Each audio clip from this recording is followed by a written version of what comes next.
Hello everyone, welcome to Major HS Girls बालनोई Academy. Myself Gagan Yadav, your GS faculty. और एक और class हमारी और ये रहेगी कंपाइलेशन ऑफ डिफेंस, यानी डिफेंस के जितने भी फ्रॉम जनवरी से लेकर जुलाई तक के जितने भी करंट अफेयर्स हैं वो हमने इसमें कंपाइल किए हैं. तो एक ही क्लास में वन शॉट क्लास होने वाली है. आपके सभी डिफेंस के जितने भी करंट अफेयर्स हैं उनको सभी को हम कवर करेंगे, फ्रॉम एक्सरसाइज टू जितने भी शिप्स हैं, कोई कॉन्फ्रेंस वगैरह हुई है, कोई मिसाइल से रिलेटेड जितना भी है वो सब आज इसमें कवर हो जाएगा. क्लियर है? चलिए स्टार्ट करते हैं.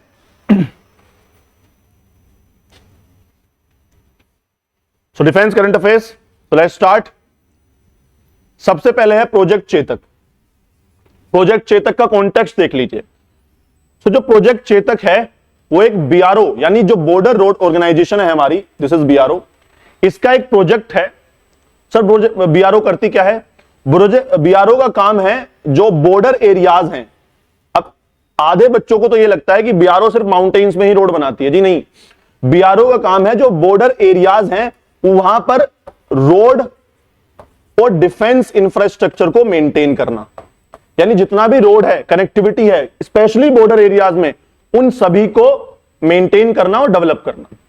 तो फ्रॉम गुजरात से लेकर राजस्थान, राजस्थान से लेकर पंजाब, ऊपर जम्मू कश्मीर, लद्दाख, इधर हिमाचल, उत्तराखंड और ये पूरा सिक्किम और अरुणाचल प्रदेश, नागालैंड, मणिपुर, मिजोरम, त्रिपुरा, ये सभी जितने भी बॉर्डर एरियाज हैं, इन सभी की जितनी भी रोड्स को है डेवलपमेंट है वो सभी किसके हाथ में है? बीआरओ के हाथ में है. क्लियर हो गई ये बात? समझ आई बात? क्लियर है? तो ऐसे ही जो ये प्रोजेक्ट चेतक है ये इस बार न्यूज में है. क्यों? क्योंकि इसका 47th रेजिंग डे है. सो प्रोजेक्ट चेतक है क्या, पहले तो ये देख लो. पहले आपको पता चल गया बीआरओ का है. और ये है, it was raised in 1980 to develop and maintain road and defence infra in western border regions. Western border regions यानी जो इंडिया का वेस्टर्न हिस्सा है, ये आपका इंडिया है. और इंडिया के जो इधर साइड का जो ये वेस्टर्न एरिया है, यहां पर आपका ये पूरा गुजरात है, ये राजस्थान है, ये ऊपर पंजाब का हिस्सा है. तो इन तीन स्टेट्स के ये जो बॉर्डर एरियाज हैं, इन पर जो रोड इंफ्रास्ट्रक्चर का जो डेवलपमेंट हो रहा है, इस प्रोजेक्ट को बोलते हैं प्रोजेक्ट चेतक. समझ आई बात? नहीं आई? क्लियर है? Sir what is project Chetak? तो पता चल गया, project Chetak is one of the largest and strategically significant BRO projects in terms of geographical coverage. यानी बहुत बड़ा एरिया कवरेज है इसके अंदर. And it operates across Rajasthan, Punjab and northern parts of Gujarat. यानी ऊपर का रीजन जो है, ये पूरा गुजरात है यहां तक का, तो ये वाला, लेकिन गुजरात का ये वाला जो रीजन है नदर इंडिया का, क्योंकि यहां से तो ये पूरा का पूरा समुद्र है इधर साइड का, ये गल्फ ऑफ कच्छ है, इधर खंबात है और ये पूरा अरेबियन सी है. तो हम देखते हैं ये गुजरात का ऊपर का एरिया है. क्लियर है? तो यहां पर क्या करना है आपको? To develop and maintain the road and defence infra in the western India. तो इसको बोलते हैं प्रोजेक्ट चेतक. ऐसे ही बीआरओ के अलग अलग जगह पर अलग अलग प्रोजेक्ट चल रहे हैं. From starting to project Chetak से बात करेंगे और पूरा घूमकर अगर मैं त्रिपुरा आपके मिजोरम तक लेकर जाऊंगा. Even BRO has developed the roads in other countries as well. For example Bhutan में देख लो आप, नेपाल में देख लो. तो सिर्फ इंडिया में नहीं, बाहर अलग डिफरेंट कंट्रीज में बीआरओ ने डिफेंस इंफ्रा को या रोड इंफ्रा को डेवलप किया है. क्लियर है? अब एक बार सभी प्रोजेक्ट्स, इसमें एक और प्रोजेक्ट था जो हमारा न्यूज में था, दैट इज ब्रह्मांक. ध्यान रखना. तो एक प्रोजेक्ट ब्रह्मांक के, हालांकि मैं सारे प्रोजेक्ट अभी आपको कराऊंगा बीआरओ के, कुछ भी क्वेश्चन पूछ सकता है मैच द फॉलोइंग में. तो ये प्रोजेक्ट ब्रह्मांक है, ये रिलेटेड है अरुणाचल प्रदेश से. अरुणाचल प्रदेश कैपिटल ईटानगर है, नॉर्थ ईस्ट का एक स्टेट है अरुणाचल प्रदेश. उसमें रोड इंफ्रा डेवलप करने के लिए ये प्रोजेक्ट है, प्रोजेक्ट ब्रह्मा. उसमें दो प्रोजेक्ट हो रहे हैं, भी हम देखेंगे. एक प्रोजेक्ट हिमांक भी है. ऐसे ही बहुत सारे सेवक प्रोजेक्ट है, बहुत सारे प्रोजेक्ट्स हैं. एक बार उनको एक बार नजर डाल लेते हैं. चलिए एक बार सभी प्रोजेक्ट्स को देख लेते हैं. पहले तो बीआरओ को देख लीजिए. दिस इज द, ये है आपका we build for the nation. तो क्या है? The BRO functions under the ministry of defence. ये ध्यान रखना, एमओडी के अंदर फंक्शन करता है बीआरओ, बॉर्डर रोड ऑर्गेनाइजेशन, यानी मिनिस्ट्री ऑफ ट्रांसपोर्ट और रोड इनके अंदर नहीं है. कभी आप सोचो. क्लियर है? तो किसके अंदर में कौन है मिनिस्टर? हमारे मिस्टर राजनाथ सिंह. जो हमारे राजनाथ सिंह है, he is the defence minister of India. It constructs and maintain strategic roads, bridges, tunnels, airfield in border remote areas. Clear होगी बात? सिंस 1960, 1990 में बना, 1960 में sorry, it has built over 64,000 kilometres of roads, 1179 bridges and 60 tunnels and 22 airfields. तो one of the strategic important कोई body India के लिए है तो that is BRO. It has executed infra projects in Bhutan, Myanmar, Afghanistan, Tajikistan, ये भी मैंने बताया। सिर्फ इंडिया में ही नहीं, अलग जगह पर भी जाकर इसने इंफ्रा को डेवलप किया है, क्योंकि एसेट्स ही बहुत जबरदस्त है, टेक्नोलॉजी, इंजीनियर्स हैं, जबरदस्त टेक्नोलॉजी। आप कभी भी जाएंगे बीआरओ, लद्दाख की तरफ घूमने जाएंगे, स्पीति में घूमने जाएंगे, आप माना की तरफ घूमने जाएंगे, तो सभी जगह आपको बीआरओ के बोर्ड्स लिखे मिल जाएंगे उसमें। क्लियर है? चलिए, उसमें लिखा रहता है डेवलप्ड बाय बीआरओ। नेक्स्ट देखो एक बार स्ट्रेटेजिक जो प्रोजेक्ट्स हैं बीआरओ के, वो एक बार देख लेते हैं, मोटा मोटा प्रोजेक्ट्स देख लेते हैं बीआरओ के। फॉर एग्जांपल, ये भी मैंने आपको बताया प्रोजेक्ट चेतक है, यहां से लेकर यहां तक का ये पूरा ये गुजरात है, ये पूरा राजस्थान है, ये पूरा पंजाब है। तो ये वाला जो हिस्सा है यहां पर चलता है क्या? प्रोजेक्ट चेतक चलता है। उसके बाद अगर मैं इसकी बात करूं, दैट इज जम्मू कश्मीर की, तो जम्मू कश्मीर के लिए प्रोजेक्ट है प्रोजेक्ट संपर्क है। ये लिख लीजिए एक एक करके सारे प्रोजेक्ट का नाम और उसके सामने उसका स्टेट, किस स्टेट से रिलेटेड है। तो प्रोजेक्ट चेतक अभी बताया मैंने, 47th रेजिंग डे भी था इसका, तो पंजाब, गुजरात, राजस्थान और पंजाब। उसके बाद जम्मू एंड कश्मीर के लिए आता है प्रोजेक्ट संपर्क, और लद्दाख के लिए तीन प्रोजेक्ट हैं, दैट इज हिमांक एंड विजयक है। एक हिमांक है और एक विजयक है, एक है बीकन, प्रोजेक्ट बीकन है। उसके बाद यहां पर आता है हमारे पास क्या? हिमाचल प्रदेश। क्या आता है? हिमाचल प्रदेश। और हिमाचल प्रदेश के लिए दो प्रोजेक्ट है, that is project Deepak and project योजक। क्या है? दीपक एंड योजक आज फॉर हिमाचल प्रदेश। उसके बाद शिवालिक माउंटेन्स, हमें पता है शिवालिक माउंटेन्स, तो उत्तराखंड में जो प्रोजेक्ट चल रहा है दैट इज प्रोजेक्ट शिवालिक है। उत्तराखंड के लिए क्या है? प्रोजेक्ट शिवालिक है। उसके बाद यहां पर कौन सा देश आ जाता है? This is Nepal. और नेपाल के बाद हमारा ये आता है सिक्किम, और सिक्किम में क्या चल रहा है? प्रोजेक्ट स्वास्तिक चल रहा है। क्लियर है? तो प्रोजेक्ट स्वास्तिक है। उसके बाद भूटान में भी बना है, भूटान म्यांमार में भी चला है, तो भूटान के अंदर जो था वो दंतक था। क्लियर है? ये अलग कंट्री से रिलेटेड है, तो दंतक प्रोजेक्ट ध्यान रखेंगे। दंतक के बाद जो ये आपका अरुणाचल है, इसमें तीन प्रोजेक्ट्स हैं। अभी मैंने ब्रह्मबांग तो आपको मैंने बता दिया, जुलाई के अंदर रेजिंग डे मनाया गया था इसका। उसके बाद एक और है वर्तक एंड अरुणांक। क्या है? वर्तक, अरुणांक और ब्रह्मांग, तीन है अरुणाचल प्रदेश के।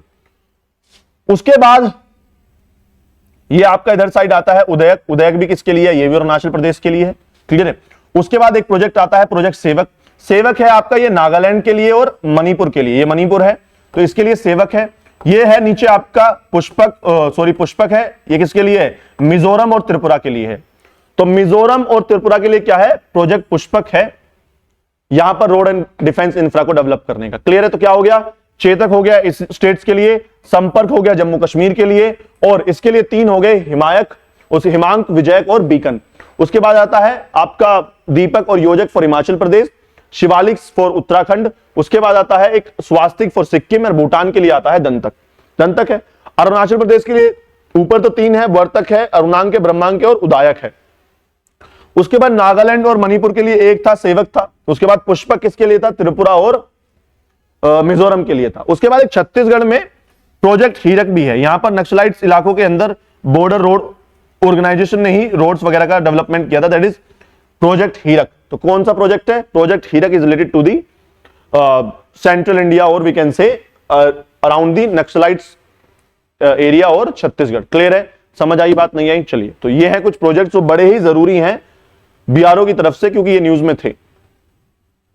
अब आता है प्रोजेक्ट कुशा। प्रोजेक्ट कुशा, अब आपको अगर याद हो प्रोजेक्ट कुशा, एक मिनट रुको,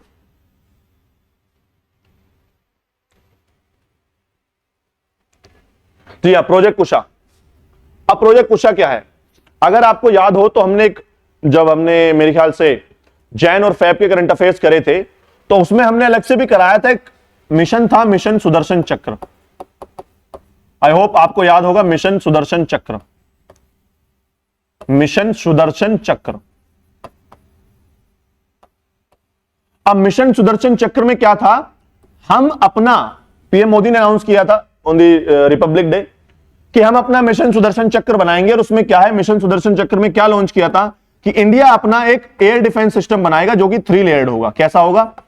3 लेयर्ड एक एयर डिफेंस सिस्टम होगा, एडीएस होगा हमारा। क्या होगा? एक एडीएस होगा, एयर डिफेंस सिस्टम होगा 3 लेयर्ड का। उसमें कौन कौन सी लेयर होंगी? सर उसमें 2 लेयर मैंने आपको बताई थी। सबसे पहले बताई थी मैंने क्विक रेस्पॉन्स की। क्या बताई थी? क्विक रेस्पॉन्स की एक लेयर बताई थी। उसके बाद एक सेकंड लेयर थी very short range, very short range missile system था उसमें। और थर्ड उसी में था एक लेजर बेस्ड सिस्टम। क्या था? एक लेजर बेस्ड सिस्टम था। तो मिशन सुदर्शन चक्र में हम अपना एक एडीएस बना रहे थे, that is air defence system. Clear है? तो मिशन सुदर्शन चक्र हुआ था पहले लॉन्च, जिसमें हमने क्या बनाया, 3 लेयर्ड एडीएस बनाया, एयर डिफेंस सिस्टम। उसमें 3 लेयर थी, पहला था क्विक रेस्पॉन्स, एक थी उसमें सेकंड लेयर आएगी वेरी शॉर्ट रेंज, और थर्ड लेयर थी उसमें लेजर बेस्ड गाइडेड मिसाइल थी उसमें। क्लियर है? उसी के अंदर हमने मिशन सुदर्शन चक्र के अंदर एक और प्रोजेक्ट लॉन्च किया, दैट इज प्रोजेक्ट कुशा। अब प्रोजेक्ट कुशा में क्या बना रहे हैं? प्रोजेक्ट कुशा में हमने इस 3 लेयर में एक और लेयर ऐड कर दी है, that is long range missile system. हमने long range missile air defence system को इसमें ऐड किया है, यानी मिशन सुदर्शन चक्र का ही कॉर्नर स्टोन है। तो एक मिशन सुदर्शन चक्र एक बड़ा वेन डायग्राम है, उसके अंदर प्रोजेक्ट कुशा है जो उसको एडिशनल एक लेयर प्रोवाइड करा रहा है, that is long range missile system. तो देख लेते एक बार क्या लिखा हुआ है इसमें। डिफेंस डिस्क्राइब मिनिस्टर, जो हमारे जो डिफेंस मिनिस्टर हैं, उन्होंने प्रोजेक्ट कुशा को as a potential game changer बोला है। क्यों? क्योंकि ये इसमें क्या हो रहा है, advance weapon system complex launch किया था, उसी में ही डीआरडीओ ने एक और प्रोजेक्ट लॉन्च किया है, दैट इज प्रोजेक्ट कुशा। उसमें क्या होने वाला है, project Kusha is a long range indigenous surface to air missile system being developed by DRDO. तो कौन बना रहा है प्रोजेक्ट कुशा में जो लॉन्ग रेंज आ रहा है? डीआरडीओ बना रहा है। To provide comprehensive layered air defence shield against wide range of aerial threats, यानी कितने भी थ्रेट्स आ जाए, कुछ भी आ जाए, तो उसके लिए है। उसमें क्या था देखो ध्यान से, मिशन सुदर्शन चक्र देखो ये रहा, announced by PM Modi on independence. ठीक है, उसमें क्या कर रहे थे हम, announced build a multi layer air and missile defence system shield by 2035 तक। उसमें क्या था, हम देखो ध्यान से, project Kusha is a cornerstone of this mission, यानी इसी का ही कॉर्नर स्टोन है। फुल आर्किटेक्चर क्या हो जाएगा, सबसे पहले तो प्रोजेक्ट कुशा के अंदर लॉन्ग रेंज सिस्टम आएगा, उसके अंदर एक क्विक रेस्पॉन्स आएगा, वेरी शॉर्ट रेंज आएगा, और इसमें बैलिस्टिक मिसाइल डिफेंस एसिड्स भी आएंगे हमारे, जैसे कि क्या नाम है, ब्रह्मोस वगैरह है, और एक मैंने आपको बताया था एनर्जी बेस्ड या डायरेक्टेड एनर्जी या लेजर बेस्ड जो आएगा। क्लियर है? तो समझ में आ गई प्रोजेक्ट कुशा किस चीज से रिलेटेड है। क्लियर है? आई होप इससे बाहर क्वेश्चन नहीं जाएगा, और आप अगर इतना कर लोगे तो मोर देन इनफ है, इससे ज्यादा क्वेश्चन यहां से बाहर नहीं जाएगा। क्लियर? चलिए, कितना ही डेप्थ में क्वेश्चन आ जाए कोई बात नहीं। ये ना मिशन सुदर्शन चक्र उसी समय की स्लाइड है ये, जब मैंने उस समय कराई थी, उसमें भी यही कराया था, पूरी स्लाइड डाली थी कि मिशन सुदर्शन चक्र लॉन्च किया था हमने क्या बना रहे हैं, multi layered air defence system बना रहे हैं to protect the citizens and infra from the enemy strikes. Clear है? उसमें क्या था, हमने उस समय दिखाया था कि 3 लेयर होंगी, इसमें एक क्विक रेस्पॉन्स होगी, एक very short range air defence system होगा, एक laser based directed energy weapon होगा। क्लियर है?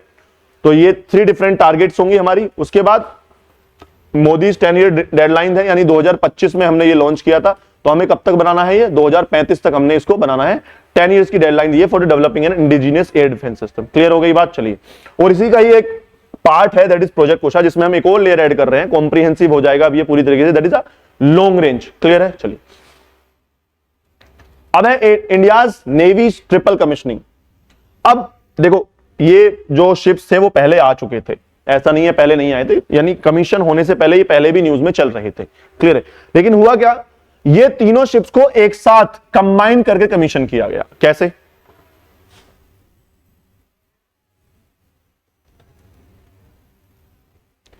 अब हुआ क्या, क्योंकि जब इनकी कमीशनिंग हुई तो तीनों की एक साथ ट्रिपल कमीशनिंग करी गई, और इंपॉर्टेंट इसलिए बन जाता है कि जो हमारे प्रधानमंत्री नरेंद्र मोदी हैं, उन्होंने इस कमीशनिंग को एड्रेस किया था। क्लियर? इन्होंने एड्रेस किया था, PM's address at the tri commissioning ceremony of INS Agra, Dunagiri और संशोधक इन कलकत्ता। तो पहली बात तो कमीशन कहां किए गए हैं, कलकत्ता में कमीशन किए गए थे, ध्यान रखना। और 3 शिप्स एक साथ कमीशन किए गए, 3 शिप्स। क्या है? 3 शिप्स, 3 शिप्स एक साथ। इंडियन नेवल शिप है ये, आईएनएस है, उसमें से एक था आईएनएस आगरा, एक था आईएनएस दुनागिरी और एक था आईएनएस संशोधक। अब मैंने आपको पहले ही बताया, जब किसी भी शिप को, नेवल शिप हो या कोस्ट गार्ड का शिप हो या कुछ भी हो, किस तरीके से कवर करना पड़ता है, उससे 2 या 3 सवाल हम उससे पूछते हैं। सबसे पहले तो भाई साहब उसका नाम क्या है, नाम पढ़ लिया। जब आपने नाम पढ़ लिया तो तब उससे आप पूछेंगे कि वो क्या है, व्हाट इट इज। कोई डेस्ट्रॉयर है, कोई सर्वे वेसल है, कोई पोल्यूशन कंट्रोल वेसल है, कोई पेट्रोलिंग वेसल है, क्या है? कोई डेस्ट्रॉयर है, कोई फ्रिगेट है, कोई एंटी सबमरीन वाटरक्राफ्ट है। समझ आई बात? नहीं आई? तो हमें उसका टाइप पूछना होता है कि किस क्या है उसके अंदर। समझ आई बात? तो सबसे पहले उसका नाम पूछा, दूसरा हमने क्या पूछा उसका कि वो है क्या, थर्ड हमारे से क्वेश्चन ये पूछा जाना चाहिए कि सर वो किसने बनाया है, हु कंस्ट्रक्टेड इट। ये 3 क्वेश्चन किसी भी शिप से पूछे जाते हैं। क्लियर है? तो वही बात, इन तीनों को देखेंगे और ध्यान रखना ये तीनों कमीशन एक साथ हुए हैं, लेकिन इन तीनों की कैटेगरी अलग अलग है। एक फ्रिगेट है, क्लियर है, एक एंटी सबमरीन वॉरफेयर है, एक सर्वे वेसल है। ये तीनों अलग अलग है बिल्कुल। अब देखते हैं क्या क्या, और इनके नाम भी दिए गए हैं अलग अलग। इंग्लिश में कोई आई बीनीथ द सन है, कोई कोस्टल सबमरीन हंटर है, तो अलग अलग इनके नाम दिए गए हैं उनके कैटेगरी के हिसाब से जिसमें ये बिलोंग करते हैं। कोई घबराने वाली बात नहीं, बड़ा आसान क्वेश्चन यहां से आएगा क्योंकि इतने डेप्थ में इतने कॉम्प्रिहेंसिवली हम करेंगे। तो एक बार देख लो, this historic tri commissioning is significant because each ship performs distinct strategic role. मैंने आपको बताया तीनों की बिल्कुल अलग अलग काम है। Collectively strengthening India's blue water capability, maritime domain awareness होगी, कोस्टल सिक्योरिटी होगी, वही है, फालतू की बिलाबला है इसमें कोई नहीं, सभी में यही छापना होता है। Over 75% of the components are indigenous, यही दिखाई देगा आपको जब इंडिजिनियस हम बनाएंगे, या तो 75% लिखा होगा या कहीं पर अराउंड 80% इंडिजिनियस लिखा होगा। रिफ्लेक्टिंग ग्रोइंग सक्सेस ऑफ आत्मनिर्भर भारत, यानी जो हमने एक मुहिम, एक कैंपेन चलाई हुई है आत्मनिर्भर भारत की, specially for the defence sector. सरकार ने बहुत एकदम अग्रेसिव होकर काम किया और which is very good for India, क्योंकि हमारे इंपोर्ट्स बिल बहुत ज्यादा है डिफेंस सेक्टर के अंदर। तो डिफेंस कॉरिडोर हम बना रहे हैं, यानी अब आपने देखा होगा तुरंत अलग अलग कंट्री से एग्रीमेंट हो रहे हैं। इंडोनेशिया देख लो, फिलीपाइंस देख लो, ब्रह्मोस का एक्सपोर्ट करने में लगे हुए हैं, और भी बहुत सारे डिफेंस अब हमारे आगे चल रहे हैं। तो किस लिए? इसलिए क्योंकि सर हमें आत्मनिर्भर बनना है स्पेशली। और आपको याद होगा, अभी मैं आगे पढ़ाऊंगा, जो हमारे जनरल साहब हैं धीरज सेठ, उन्होंने एक कैंपेन चलाई, एक रोड मैप दिया for the future ready army, that is operation Vijay, या रोड मैप विजय, ऑपरेशन तो नहीं, रोड मैप दिया विजय का for the future ready army. तो इसमें अगर मैं VIJ का बताऊंगा, इसमें जो ए का मतलब उन्होंने दिया उसमें यही है कि आत्मनिर्भरता, आर्मी को आत्मनिर्भर बनना है, हमें खुद से डेवलप करना है अपना, जितना भी हमें इक्विपमेंट्स हैं देश के अंदर से ही हमें सारा का सारा प्रोक्योरमेंट करना है। समझ आ रही बात? तो सबसे इंपॉर्टेंट था in defence manufacturing all 3 ships were built by GRSE। ये आपके लिए थोड़ी सी सुविधा हो गई है कि ये जो जितने भी शिप्स हैं, ये जितने भी बनाए हैं, ये GRSE ने बनाए हैं। Sir what is GRSE? काफी एक डिफेंस मैन्युफैक्चरिंग का एक बहुत बड़ा एंटरप्राइज है। GRSE का मतलब होता है garden Reach Ship builders and engineers Kolkata. तो गार्डन रीच का मतलब क्या है? Garden Reach Ship builders and engineers limited, इन्होंने इन तीनों शिप्स को बनाया, यानी दुनागरी हो, आगरे हो या संशोधक हो, तीनों शिप्स GRSE ने ही बनाया इनको। ऐसे बहुत सारे अलग अलग शिप्स को देखेंगे। एक हमारा बड़ा फेमस है, दैट इज MDSL। MDSL कहां है? ये मुंबई में है, Mazagon Dock Ship Builders Limited. एक GSL है ऐसे ही, Goa Ship Builders Limited, clear है। ऐसे ही एक विशाखापट्टनम के अंदर है, समझ आई बात? तो ऐसे बहुत सारे, एक कोची शिप बिल्डर्स भी है हमारा, कोची शिप बिल्डर्स लिमिटेड। तो बहुत सारे हैं, गिने चुने 4-5 है। जब आप देखेंगे यही सारे के सारे शिप्स वगैरह बनाते रहते हैं, क्लियर है। चलो तो एक बार देख लें, एक एक करके शिप को देखेंगे कौन कौन सा शिप कैसे कैसे है। तो सबसे पहले देखो आपका आता है INS दुनागरी। अब INS दुनागरी, पहले तो कैटेगरी क्या है, सबसे पहले तो नाम देख लिया हमने। नाम के बाद क्या देखेंगे हम? नाम के बाद सर वो किस कैटेगरी का है, व्हाट इज इट। सर पहली बात तो ये एक फ्रिगेट है। क्या है? एक स्टेल्थ फ्रिगेट है, स्टेल्थ फ्रिगेट, एक स्टेल्थ फ्रिगेट है, क्लियर है। और इसी को बोला हमने द ब्लू वाटर वॉरियर। क्या बोला इसको हमने इसको बोला ब्लू वाटर वॉरियर, INS दुनागरी को। और INS दुनागरी एक नीलगिरी क्लास का है। किसका है? It is a Nilgiri class frigate है। नीलगिरी आपको पता है माउंटेन से कहां पर है, ये रहा दुनागिरी है। तो नीलगिरी कहां है? नीलगिरी सर एक वेस्टर्न घाट्स के माउंटेन्स हैं, जहां पर ईस्टर्न घाट और वेस्ट घाट मिलते हैं। और नीलगिरी बायोस्फीयर रिजर्व भी है, नीलगिरी नेशनल पार्क भी है। और नीलगिरी बहुत सारी चीजों के लिए फेमस है। एक नीलगिरी तहर के लिए बहुत फेमस है, वहां का एनिमल है, क्लियर है। तो नीलगिरी के नाम पर नीलगिरी क्लास का ही फ्रिगेट्स है। नीलगिरी के अंदर क्या बना रहे हैं हम? सारे के सारे फ्रिगेट्स ही हैं। नीलगिरी क्लास में क्या है? फ्रिगेट्स हैं। और हमारे यहां पर जो फ्रिगेट्स बनाए जा रहे हैं, वो बनाए जाने एक प्रोजेक्ट चल रहा है, प्रोजेक्ट 17A। तो प्रोजेक्ट 17A के अंदर हम नीलगिरी क्लास के और सारे फ्रिगेट्स बना रहे हैं।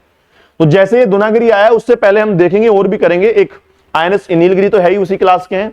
और INS हिमगिरी है, एक तारागिरी है, एक उदयगिरी है, महेंद्रगिरी और विंध्यागिरी। गिरी मतलब माउंटेन होता है, ध्यान रखना। गिर मतलब क्या होता है? गिरी माउंटेन्स, जैसे कि हमारा गिर है, गिरनार है, क्लियर, सह्याद्री है, ये सब क्या है? गिरी मतलब होता है माउंटेन। क्लियर है? तो हिमगिरी, तारागिरी, उदयगिरी, महेंद्रगिरी, विंध्यगिरी, ये लिख लेना, ये सारे के सारे नीलगिरी क्लास के फ्रिगेट्स हैं जो डेवलप किए गए हैं किसके अंदर, प्रोजेक्ट 17A चल रहा है। प्रोजेक्ट 17A के अंदर कुछ भी नहीं, फ्रिगेट्स ही बनाए रहे हैं, स्टेल्थ फ्रिगेट्स बना रहे हैं। क्लियर है?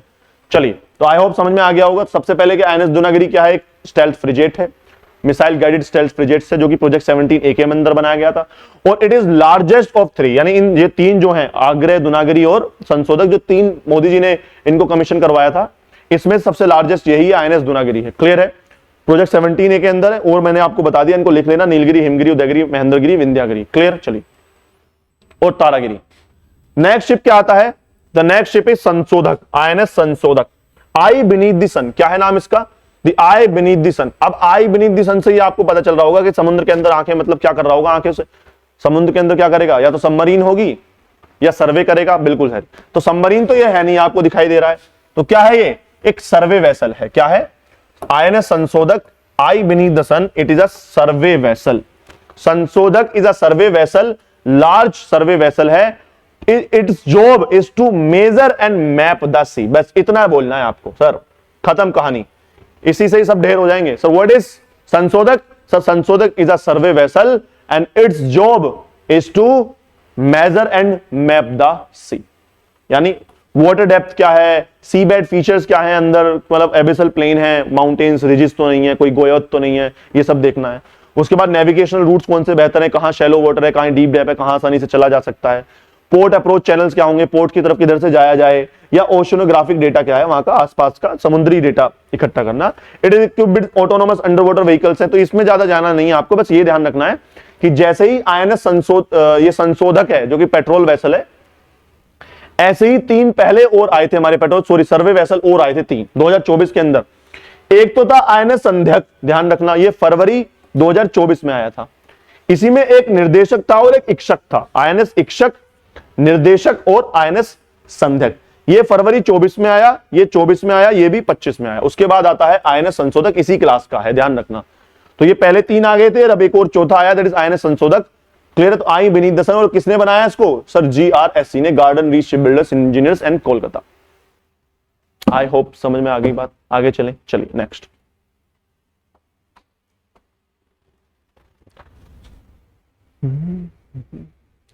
Third ship and last ship, triple commissioning का लास्ट शिप है, दैट इज आईएनएस आग्रह। चलें आगे, आईएनएस आग्रह। अब आईएनएस आग्रह आपको सामने दिखाई दे रहा होगा, कोस्टल सबमरीन हंटर, यानी सबमरीन को हंट करेगा। तो इसलिए जो इसकी कैटेगरी है, that is it is ASW, SWC बोलते हैं। सो क्या बोलते हैं, SWC। ASW, SWC का मतलब होता है anti submarine warfare shallow water craft. Anti submarine warfare shallow water craft है, यानी शैलो वाटर का मतलब होता है कोस्ट के आसपास प्रोटेक्शन प्रोवाइड करानी, पोर्ट के कोस्ट के आसपास। ये कोस्ट है हमारा, जो कोस्टल एरियाज है जहां शैलो वाटर मिलता है, इसी के आसपास प्रोटेक्शन सिक्योरिटी प्रोवाइड करानी against the any enemy submarine. Clear है? तो Agray is the smallest among the most specialised of 3। इन तीनों में से जो आग्रह है वो हमारे क्या है, वो सबसे स्मॉलेस्ट है, लेकिन मोस्ट स्पेशलाइज्ड है तीनों में से। It is an anti submarine, अभी बता, anti submarine warfare shallow watercraft, यानी SWC, ASW और SWC ऑफ अर्नाला क्लास। हाँ, जैसे वो नीलगिरी क्लास का था, दुनागिरी, ये अर्नाला क्लास का है। तो अर्नाला क्लास में क्या बनाए जा रहे हैं, अर्नाला क्लास में बनाए जा रहे हैं क्या, ASW, SWC, anti submarine warfare shallow watercraft बनाए जा रहे हैं अर्नाला। और कौन कौन से आए थे एक एक करके देखेंगे, वैसे लिस्ट लिख लीजिए, नाम ध्यान रहेगा। एक तो अंजदीप आया था, आगे करेंगे उसको। एक अमीनी था, एक एंद्रोथ था। अमीनी, एंद्रोथ आपको याद हो क्या है, व्हाट इज एंद्रोथ, एंद्रोथ, अमीनदीवी, चेतालत, कावारती, मिनिकोय, क्या है ये सब, कमेंट करके बताइए भाई क्या है सब।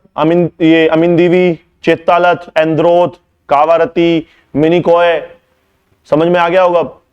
सभी कमेंट करें भाई, क्या है ये जो मैंने नाम लिए हैं, व्हाट आर दीज, लिखेंगे सभी कमेंट में भाई। क्लियर है? तो आपको समझ में आ गया व्हाट इज आईएनएस आग्रह, sir is anti submarine warfare shallow watercraft है, which has been constructed by the GRSC, garden Reach Ship builders and engineers limited. और ये अर्नाला क्लास के हैं, उसमें और आए, अंजदीप है, एंद्रोथ है, अमीनी है, आग्रह, अभय और अक्षय है। क्लियर है? चलिए नेक्स्ट, आग्रह तो आ ही गया। चलिए एक बार ये देख लो, हिमगिरी। हिमगिरी मैंने बता दिया क्या है, स्टेल्थ फ्रिगेट था।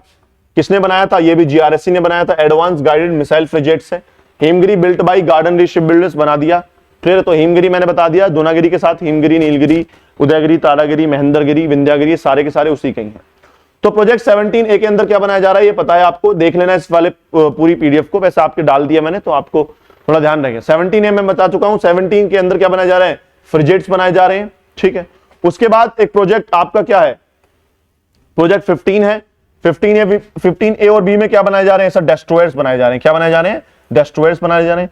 ASW P8 का आपको पता ही है क्या बनाया जा रहा है? एंटी सबमरीन, जिसका हमने क्या बनाया? ANS आग्रह बनाया। एंटी सबमरीन वॉरफेयर P28, ये क्या मिशन है? हम बना रहे हैं क्या यहां पर? Indigenously developed anti submarine vessels बनाए जा रहे हैं, एंटी सबमरीन वेसल्स बनाए जा रहे हैं। क्लियर है? तो ये प्रोजेक्ट्स है। होमवर्क के लिए लिख लीजिए आप, होमवर्क आपका ये है, व्हाट इज प्रोजेक्ट 17? खाली 17A तो मैंने बता दिया, खाली प्रोजेक्ट 17A क्या है? What was project 17? ये आपका होमवर्क है, ये आप करके लाएंगे। क्लियर है? चलिए नेक्स्ट क्लास, नेक्स्ट स्लाइड के ऊपर चलते हैं। देखिए INS तारागिरी क्या है?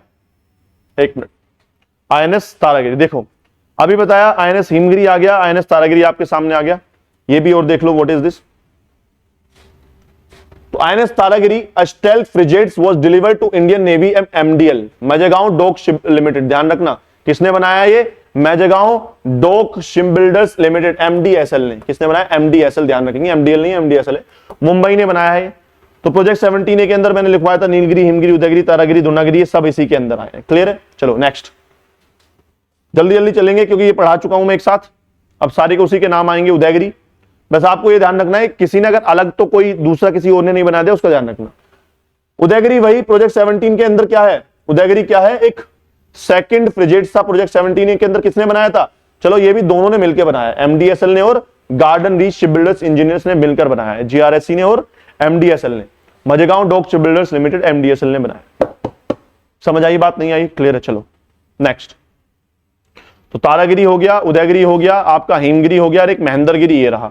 अब महेंद्रगिरी का ध्यान रखना, जो ये महेंद्रगिरी है ये MDSL ने बनाया है। INS Mahendragiri was delivered to Indian Navy at Mazagon Dock Ship Builders Limited and it is 6th ship of Nilgiri class. मैंने आपको बताया था प्रोजेक्ट 17A के अंदर। और डिजाइन किसने किया है इसको?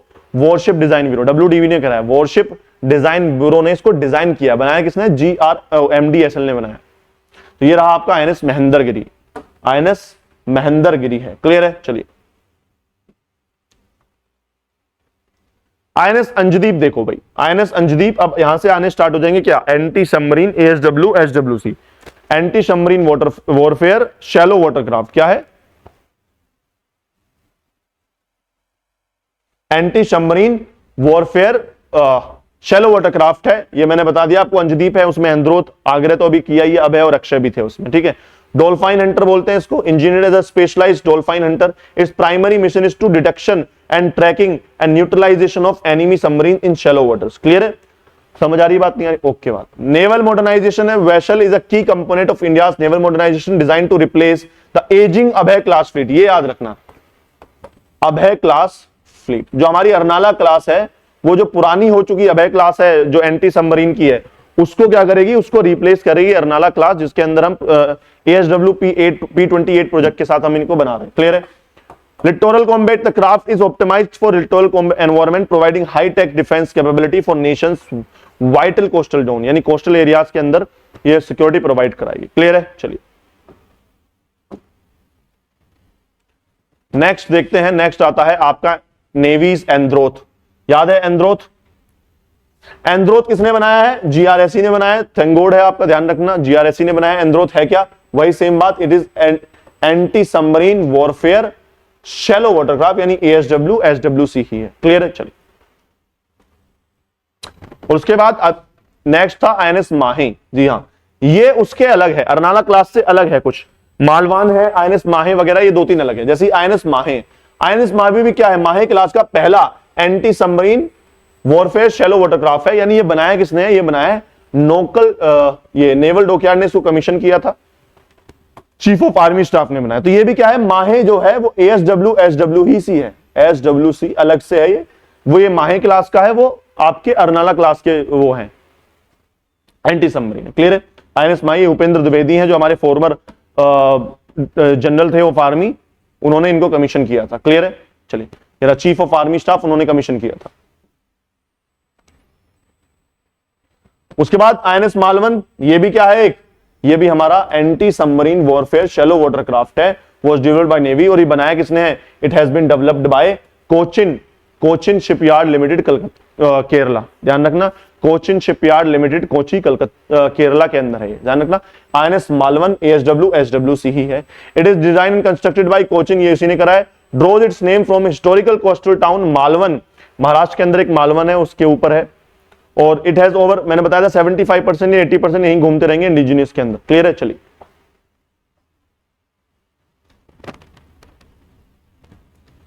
अब आता है आईएनएस अरिधमान।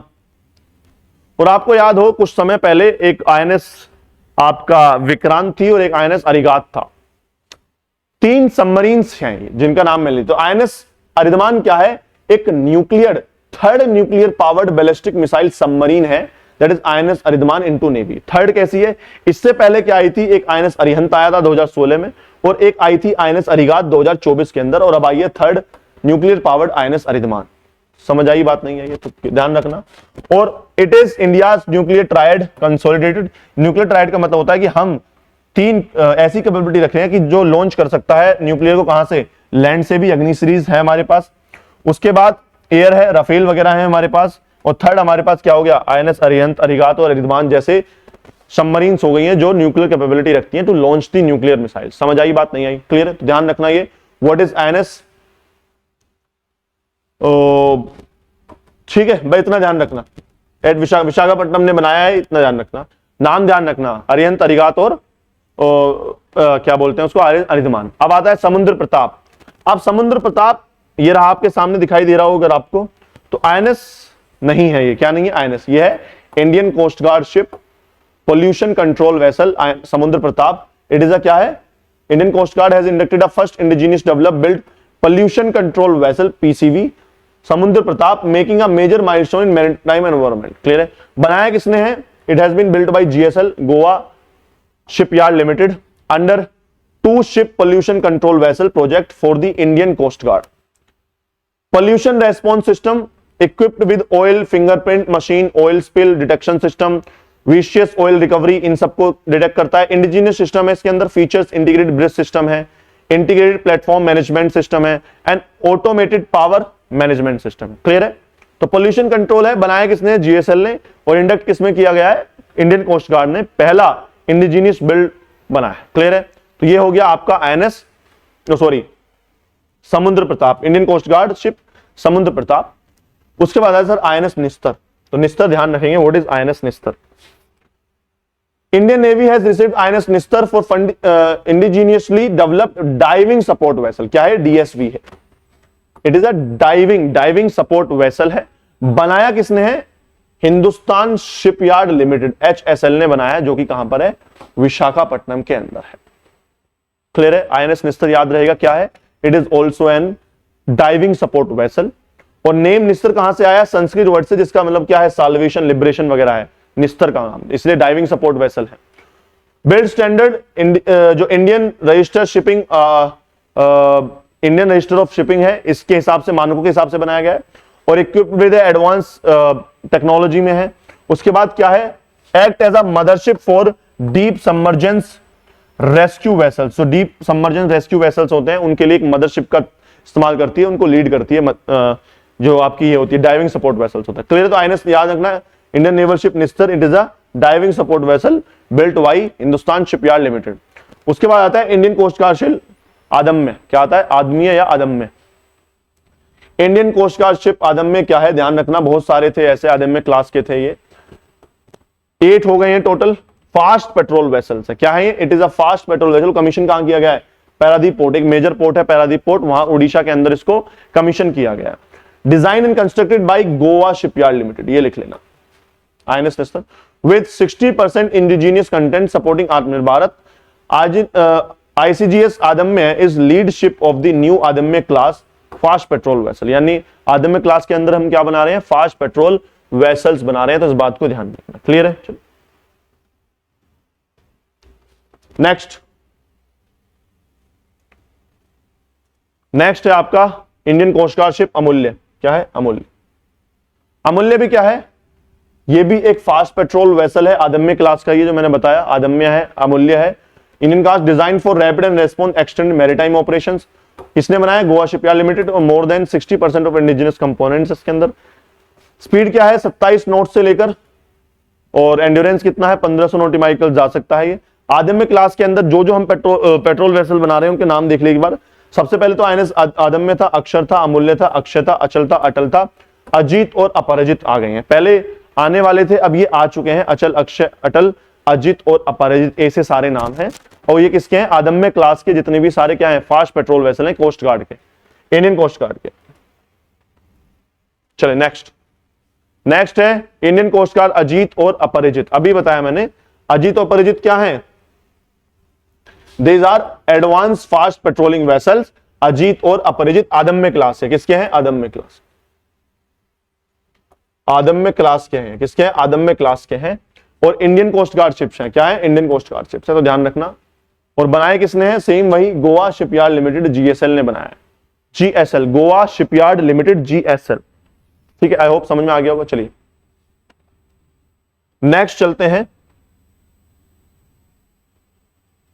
नेक्स्ट है Russia tested a Poseidon drone. तो ध्यान रखना, एक न्यूज में था ये पोसिडोन ड्रोन। क्या मतलब है इसका? पोसिडोन ड्रोन है, रशिया है successfully tested a Poseidon drone declaring impossible to intercept. क्या है? Under water. ध्यान रखना, ये न्यूक्लियर पावर्ड और एटॉमिक पावर्ड है, न्यूक्लियर कैपेबल और atomic power, under water drone है। अंडर वाटर ड्रोन, ध्यान रखना, ये कोई वैसा ड्रोन नहीं है जो हवा में उड़ जाएगा, नहीं नहीं, अंडर वाटर ड्रोन है। It outperforms all existing system in speed and depth. इतनी स्पीड, उतनी डेप्थ में जाकर काम कर सकता है। Which is also atomic powered भी है, बहुत समय तक रह सकता है, बहुत समय तक नीचे चल सकता है। दूसरी बात यह, एक न्यूक्लियर कैपेबल है, न्यूक्लियर मिसाइल से न्यूक्लियर वॉरहेड्स को लेकर भी ट्रेवल कर सकता है। ध्यान रखना इस बात का। क्लियर है? चलिए नेक्स्ट आता है नास्ट आईएनएस अरावली। क्या आता है? आईएनएस अरावली। तो आईएनएस अरावली ध्यान रखना, it is Indian navy has commission is new base. ये न्यू बेस है, कोई शिप नहीं है। क्या है? एक शिप नहीं है, एक न्यू बेस है आईएनएस अरावली। कहां पर खोला है ये? गुड़गांव के अंदर खोला है। To boost its information and communication infrastructure. क्या? इंफॉर्मेशन एंड कम्युनिकेशन इंफ्रास्ट्रक्चर के लिए एक न्यू बेस खोला है आईएनएस अरावली। ये रहा आईएनएस अरावली। कहां पर? गुरुग्राम के अंदर। In situated in Gurugram, Haryana, away from the coast, the basic design is as a technology and communication hub. It will support information flow, network-centric operation and maritime domain awareness. यानी main काम क्या है? Information का flow देखना, इधर से उधर जो मेन इंफॉर्मेशन है आ रही है, जा रही है, क्या क्या कैसी अपडेट चल रही है, that is for INS Aravali. Clear है? न्यू बेस है for the communication and information infrastructure. उसके बाद आता है विक्रांत VT-21। क्या है? विक्रांत VT-21 है क्या? देखो पहली बात तो विक्रांत 21 आपको देखने से ही पता चल रहा होगा sir, it is a advance armoured platform है and it is developed by DRDO। Develop किया है DRDO ने, किस चीज के लिए? जो हमारा एजिंग फ्लीट है, दैट इज BMP-2 फ्लीट जो है हमारा, उसको रिप्लेस करेगा हमारा क्या? ये विक्रम VT-21 है। ये क्या है? Design a futuristic infantry combat vehicle. It offers enhance armour protection, high mobility, integrated weapon system है इसके अंदर, इंक्लूडिंग 30 mm की क्रूलेस टॉरेट और नाग मिसाइल्स हैं। क्लियर है? नाग मिसाइल से ध्यान रखना है इसके अंदर। Available in wheel and track variants. तो देखो ध्यान से, कुछ तो ये पहिए लगे हुए हैं, ये पहिए, और कभी कभी आपने ट्रैक वेरिएंट्स क्या होता है? कुछ इस तरह टैंक लाइक स्ट्रक्चर जो होता है, टैंक लाइक। तो ये दोनों ही वेरिएंट में अवेलेबल है, व्हील्ड में भी और ट्रैक्ड वेरिएंट्स में भी अवेलेबल है, लाइक टैंक्स। क्लियर है? तो विक्रांत को VT-21 को ध्यान रखना, इट इज अ क्या बोलते हैं, एडवांस आर्मर्ड प्लेटफॉर्म है जो किसने डेवलप किया है? It is developed by DRDO। और किसको दिया है ये? इंडियन आर्मी को दिया है। क्लियर है? चलिए चलते हैं अब नेक्स्ट एक्सरसाइज की तरफ। जितनी भी एक्सरसाइज है उनको एक एक करके कवर करेंगे। जितनी भी सारी एक्सरसाइज हैं वो एक साथ यहीं से कवर हो जाएंगे। क्लियर है? चलिए स्टार्ट करें। गिविंग यू 2 सेकंड, 1 मिनट का ब्रेक दे रहा हूं। स्टार्ट करते हैं फिर हमारे किसके बाद? शिप्स के बाद एक्सरसाइज स्टार्ट करेंगे। Giving you 2 minutes break. Thank you.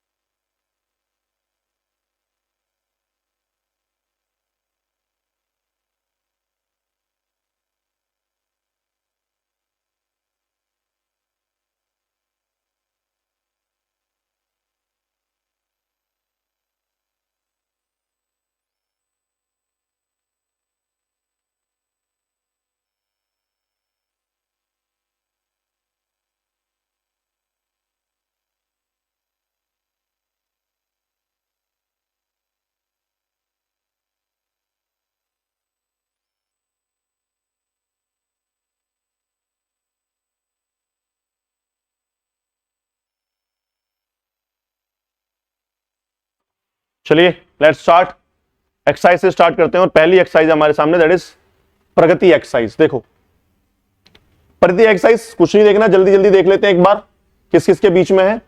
जो प्रगति एक्सरसाइज है एक मल्टीलेटरल एक्सरसाइज है। क्या है? मल्टीलेटरल, यानी बहुत सारी कंट्रीज इसमें पार्टिसिपेट करती हैं। That is exercise Pragati 2026 included.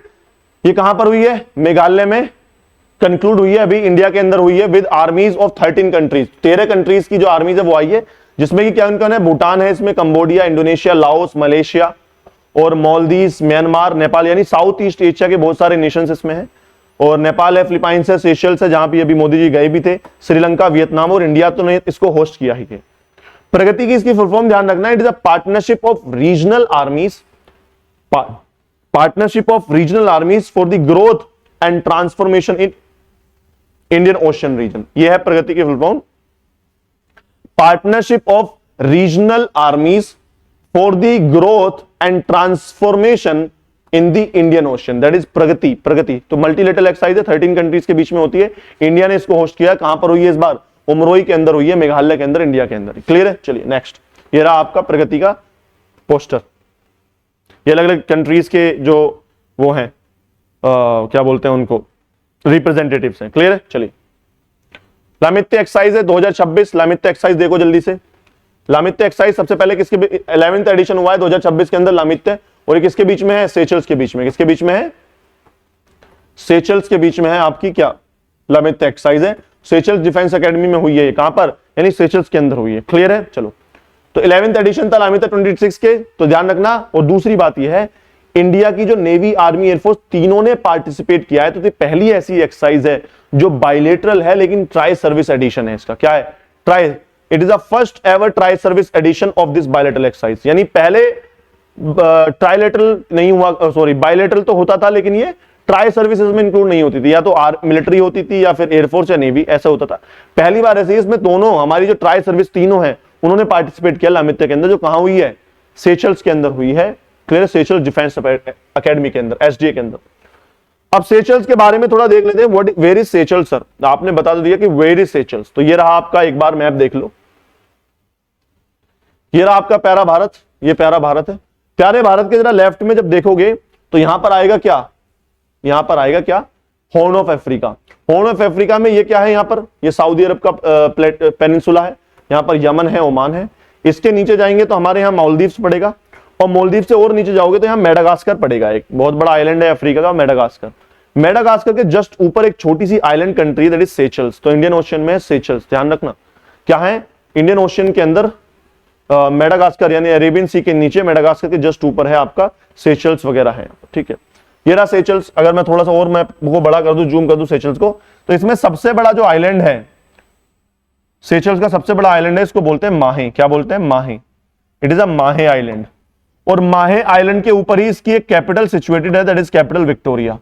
तो सेशल्स की कैपिटल क्या है सर? सेशल्स की कैपिटल है Victoria, located at the island of माहे। ये मैं आपको बता चुका हूं। क्लियर है? चलिए नेक्स्ट देखते हैं डाइवेक्स एक्सरसाइज। डाइवेक्स एक्सरसाइज डाइवेक्स क्या है? ये आईएनएस जो हमारा निरीक्षक है उसने इसमें पार्टिसिपेट किया था। This is between India and Sri Lanka. किसके बीच में? इंडिया श्रीलंका के बीच में। लेकिन it is a diving exercise. क्या है? डाइविंग एक्सरसाइज है। डाइवेक्स 2020 हेल्ड इन कोलंबो, यानी श्रीलंका में ही हुई है। ध्यान रखना नाम क्या है? डाइवेक्स है। दूसरी किसके बीच में है? आपका इंडिया और श्रीलंका के बीच में है। टाइप क्या है इसका? It is a diving exercise है। डाइविंग एक्सरसाइज है, पानी में कूदाया जाएगा। और कहां पर हुई है? कोलंबो हुई है। और देख लेते हैं, brings together diving teams of both navies to conduct specialized underwater training aiming to improve interoperability। यानी नेवीज वगैरह आएंगी एक साथ, उसमें तैराकी करेंगी, कूदेंगी और अलग अलग ऑपरेशंस करेंगी अंडर वाटर। क्लियर है? तो मैंने क्या बोला इसको? डाइवेक्स बोला, बिटवीन इंडिया एंड श्रीलंका के बीच में। क्लियर? चलो ये देख लिया हमने। नेक्स्ट देखो एक्सरसाइज सिनबैक्स। क्या है? एक्सरसाइज सिनबैक्स। एक्सरसाइज सिनबैक्स देखो जल्दी, किसके बीच में है? सिनबैक्स से पता चल रहा है सर श्रीलंका, इंडिया, और क्या है? बायलेटरल एक्सरसाइज है, सेकंड एडिशन हुआ है। क्या है? Bilateral India and Sri Lanka, Cambodia, India bilateral exercise. Bilateral exercise है इंडिया कंबोडिया के बीच में, सेकंड एडिशन था। और कहां पर हुई है? ये कंबोडिया के अंदर ही हुई है। तो सिनबैक्स कहां हुई है? कंबोडिया के साथ एक्सरसाइज है हमारी, वो कहां पर हुई है हमारी? ये इंडियन आर्मी है, मिलिट्री एक्सरसाइज है, ध्यान रखना ये। और कहां पर हुई है? कंबोडिया के अंदर कराई गई। क्लियर है? चलिए नेक्स्ट, प्रगति हो गई है, सिनबैक्स हो गई है, लामित्य हो गई है। चलिए नेक्स्ट, और नेक्स्ट है एक्सरसाइज खान क्वेस्ट। तो खान क्वेस्ट फिर से वही सेम उसकी तरह, it is a multilateral exercise.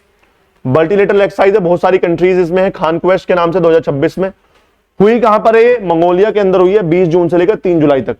Exercise Khan quest ध्यान रखना, जो ये मंगोलिया में हो रही है, it is a UN peace keeping and peace support operation है।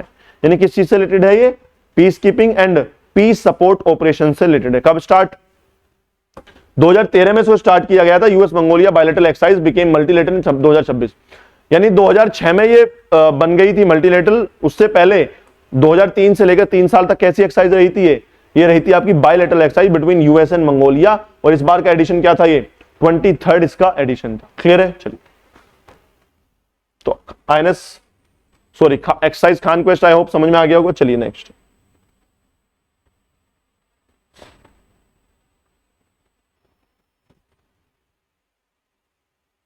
देखिए आईएनएस धर्मागार्जन। तो भाई पहली बात तो ध्यान रखो, धर्मागार्जन किसके बीच में है? सर ये हमारे जापान के बीच में, इंडिया और जापान के बीच में है एक्सरसाइज धर्मागार्जन। और कहां पर हुई है ये? उत्तराखंड में इस बार हुई है। इसका 7th एडिशन था। किसका था? 7th एडिशन था जापान के साथ धर्मागार्जन का। और धर्मागार्जन वाज इनिशिएटेड 2018 में इनिशिएट हुई है, conducted annually and held alternatively, यानी हर साल होती है और अल्टरनेटिवली होती है। इस बार उत्तराखंड में हुई है। तो आने वाली जो 8th एडिशन होगा वो कहां होगा? वो होगा आपका किसमें? इसमें जापान के अंदर हो। क्लियर है? ऐसे जापान के साथ इसको छोड़कर एक और एक्सरसाइज है, दैट इज जिमैक्स। क्या है? JIMEX, Japan India maritime exercise. तो it is a bilateral naval exercise है। क्या है? बायलैटरल नेवल एक्सरसाइज, क्योंकि Japan India maritime exercise, it is a naval exercise between Indian Navy and Japan Maritime Self Defence Force, JMSSDF। Clear है? तो ये है आपकी क्या? एक्सरसाइज धर्मागार्जन, जो कि जापान और इंडिया के बीच में। उसके साथ साथ हमने एक और कर ली, जिमैक्स। जिमैक्स क्या है? Japan India bilateral maritime exercise है। उसके बाद देखिए एक्सरसाइज 10 लिख। क्या है?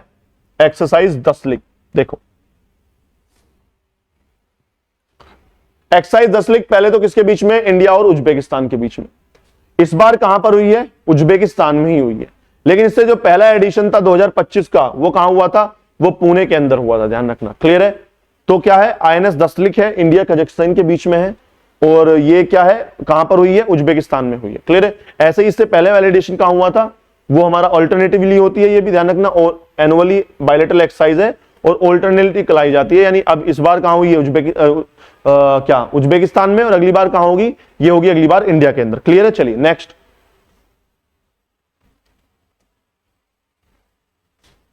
उसके बाद कुछ और डिफेंस एक्सरसाइजेस हैं। लमित्य मैं आपको करा चुका हूं, ध्यान रखना। लमित्य हमारी हो चुकी है। उसके बाद एक डेजर्ट हंट है, integrated tri service special force exercise है। एक खंजर है, ज्वाइंट फोर्सेज आएंगी अलग अलग कंट्रीज की। उसके बाद एक हमारी ट्रोपेक्स है, जो कि हमारी ट्राई सर्विस एक्सरसाइज है between Indian navy, Indian army, Indian air force and हमारा जो इंडियन कोस्ट गार्ड है, उसके भी क्या बोलते हैं, वो भी पार्टिसिपेट करती है किसके अंदर? ट्रोपेक्स 2026 के अंदर। क्लियर है? चलिए, उसके बाद आती है सूर्य किरण एक्सरसाइज। सूर्य किरण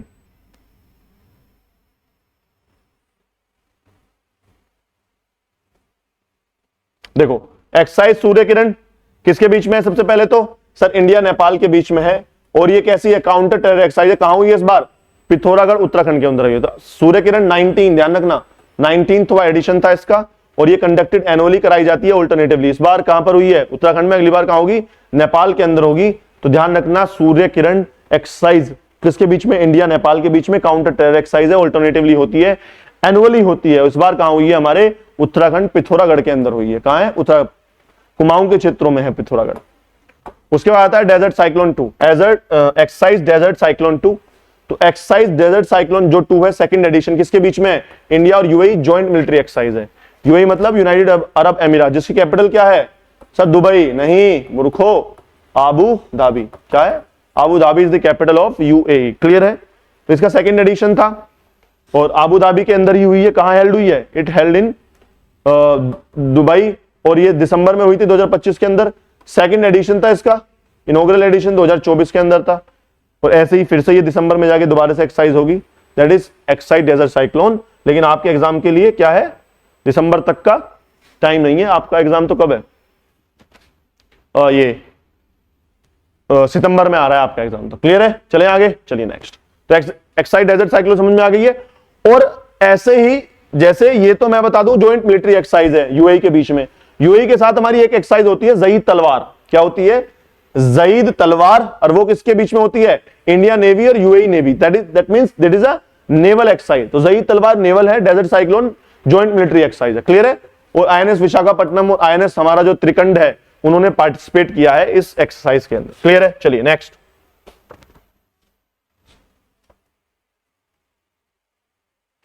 एक्सरसाइज एक्विरिन, यहां से क्वेश्चन पिछली बार मालिक आया था, 14th एडिशन इसका हुआ था। एक्विरिन किसके साथ होती है, ये होती है हमारी इंडिया और मालदीव्स के बीच में।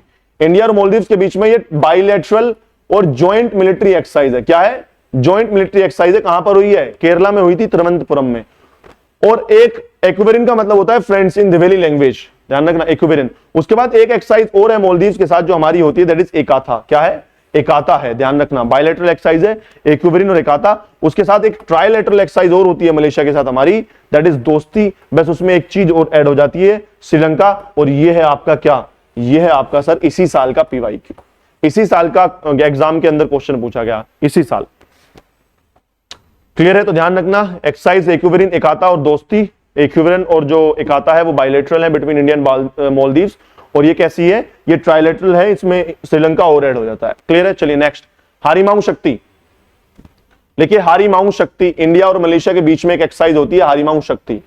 हारीमाऊ शक्ति 5th एडिशन इसका हुआ था। हारीमाऊ शक्ति महाजन फील्ड राजस्थान के अंदर, कहां है, महाजन फायरिंग रेंज है एक राजस्थान के अंदर, वहां इसका ये 5th एडिशन हुआ है एक्सरसाइज हारीमाऊ शक्ति का। क्लियर है।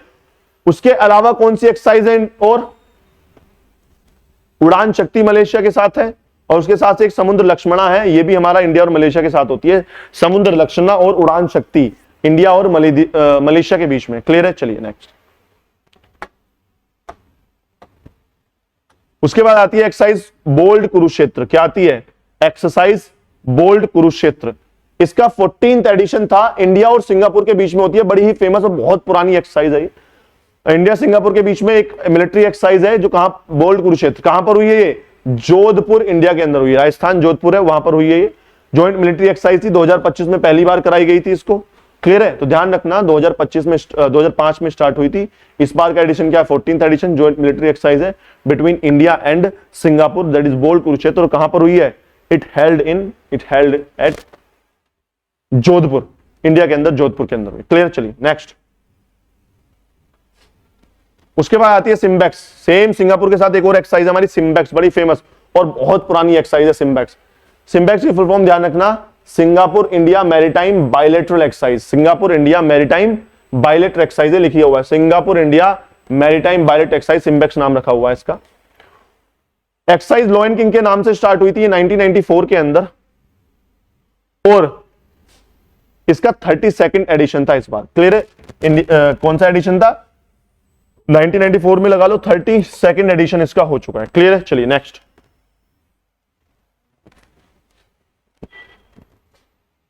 एक्सरसाइज अचूक प्रहार और प्रचंड प्रहार, दो एक्सरसाइज हैं ये।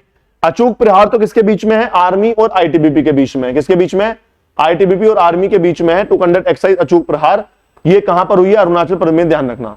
एक्सरसाइज अचूक प्रहार किसके बीच में, इंडियन आर्मी और आईटीबीपी के बीच में। एक प्रचंड प्रहार है, प्रचंड प्रहार ट्राई सर्विस एक्सरसाइज है, उसमें इंडियन आर्मी, एयरफोर्स, बस ये तीनों ही है, इन्होंने पार्टिसिपेट किया था। वो भी अरुणाचल प्रदेश में हुई थी प्रचंड प्रहार। अचूक प्रहार कहां हुई है, ये भी अरुणाचल प्रदेश में हुई है, but it is between Indian Army and the ITBP personnels. Clear है। Exercise simulate battlefield conditions, tested preparedness, serve as a joint. तो वही बात है, जॉइंटनेस देखना, प्रिपेयरनेस देखना कितनी ज्यादा है, और इंटरऑपरेबिलिटी कितनी ज्यादा है हमारे बीच में। क्लियर है। उसके बाद प्रचंड प्रहार के बाद, अचूक प्रहार के बाद वही प्रचंड प्रहार आ जाती है। It is also a tri service exercise between Indian army, air force and navy. और कहां पर हुई है, अरुणाचल प्रदेश के अंदर हुई थी। क्लियर है, चलिए। ये कुछ एक्सरसाइजेज हैं जो आपको देखनी है भाई, कौन कौन सी एक्सरसाइजेज देख लो। सबसे इंपॉर्टेंट मैं बता देता हूं, एक तो गरुड़ शक्ति आपको पता ही है, इंडोनेशिया के बीच में होती है, इंडोनेशिया। और सिर्फ शक्ति, समुद्र शक्ति किसके बीच में होती है, मलेशिया के बीच में। ध्यान रखना, मलेशिया के बीच में होती है समुद्र शक्ति, और सिर्फ शक्ति होती है फ्रांस के साथ। और अगर मैं गरुड़ शक्ति की बात करूं, ये होती है इंडोनेशिया के साथ। एक्विरिन मैंने बता दिया मालदीव के साथ, हैंड इन हैंड चाइना के साथ, बोल्ट कुरुक्षेत्र के साथ हो ही गया। मित्र शक्ति मैंने बताया श्रीलंका के साथ है। नोमैडिक एलिफेंट हमने पढ़ा हुआ है पहले, किसके बीच में है, मंगोलिया के साथ है। उसके साथ है शक्ति फ्रांस के अंदर है। सूर्य किरण 19 नेपाल के अंदर थी। और युद्ध अभ्यास ये यूएसए के साथ बड़ी फेमस एक्सरसाइज है। तो ये बड़ी ही इंपॉर्टेंट फेमस एक्सरसाइज है, ज्यादा मेहनत करने की जरूरत नहीं है, आपको बहुत आसानी से याद हो जाएंगे अगर ईमानदारी से करोगे आप। क्लियर है? चलिए नेक्स्ट इंपॉर्टेंट मिलिट्री एक्सरसाइजेज हैं, देखो जल्दी।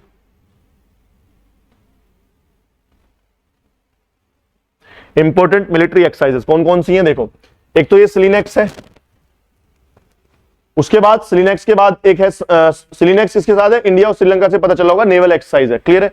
उसके बाद ये है सामन्वय शक्ति है। सामन्वय शक्ति किसके साथ है, इंडियन आर्मी, इंडियन एयरफोर्स और Manipur states, Delhi police, NDRF, SDRF, GRF और जितने भी आपके ये सीएपीएफ हैं, इन सबको मिलाकर होती है समावन्य शक्ति है।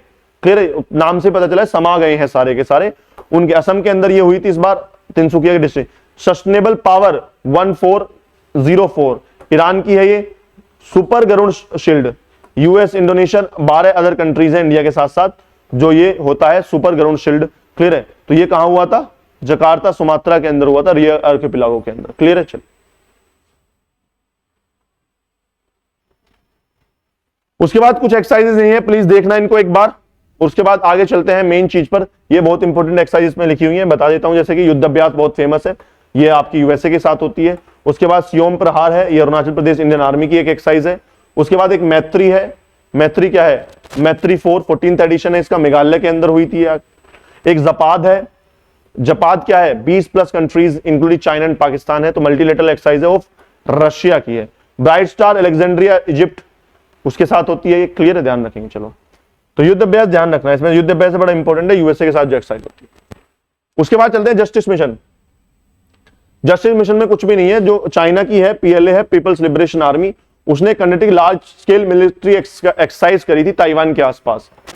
ताइवान का एक डिस्प्यूटेड एरिया है, ये रहा आपका चाइना, ये रहा ऊपर ताइवान स्टेट है, ये ईस्ट चाइना सी है, साउथ चाइना सी है। यहाँ पर एक छोटा सा आइलैंड है, दैट इज क्या बोलते हैं, ताइवान है। और यहीं से निकलकर भी जाती है आपकी ट्रॉपिक ऑफ कैंसर भी। ठीक है? तो जस्टिस मिशन क्या है, it is a military exercise conducted by China. और कहां पे, सी ऑफ जापान के आसपास कराई थी। कहां कराई थी, सॉरी ताइवान के, सी ऑफ जापान ताइवान के आसपास ये एक्सरसाइज करी थी China PLA, people's liberation army. Clear है? चलिए नेक्स्ट। उसके बाद एक सी ड्रिल्स है। सी ड्रिल्स ये भी बड़ी फेमस रही थी। ये सी ड्रिल्स एक एक्सरसाइज थी जो चर्चा में रही थी, रशिया और चाइना के बीच में एक एक्सरसाइज है, जॉइंट सील। और ये नेवी एक्सरसाइज है, नेवल शिप एक्सरसाइज है, जो कहां पर हुई थी, सी ऑफ जापान में हुई है। क्लियर है? सी ऑफ जापान में जॉइंट सी ड्रिल्स हुई थी 2025 between China and Russia. Clear है? चलिए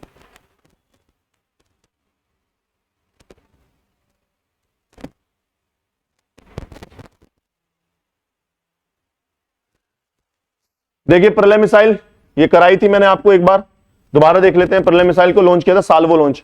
साल्वो लॉन्च का मतलब होता है साइमल्टेनियसली और रैपिड सक्सेशन ऑफ 2 प्रलय missile from Abdul Kalam island, यानी एक के बाद एक तो लगातार लॉन्च करना या एक साथ बहुत सारे लॉन्च करना, इसको साल्वो लॉन्च बोलते हैं। क्या बोलते हैं इसको, साल्वो लॉन्च। तो प्रलय मिसाइल का हमने साल्वो लॉन्च किया था। प्रलय मिसाइल है किसी, पहले तो ये देख लो, it is a surface to, कैसी है, it is a surface to surface missile system है। स्पीड किसकी है इसकी, सुपरसोनिक है, 1 मैक से लेकर 1.6 मैक है। रेंज कितनी है, 150 से 500 किलोमीटर, यानी कि ज्यादा बड़ी रेंज है, शॉर्ट रेंज आती है। क्या आती है, short range. Short range missile system है, ध्यान रखना।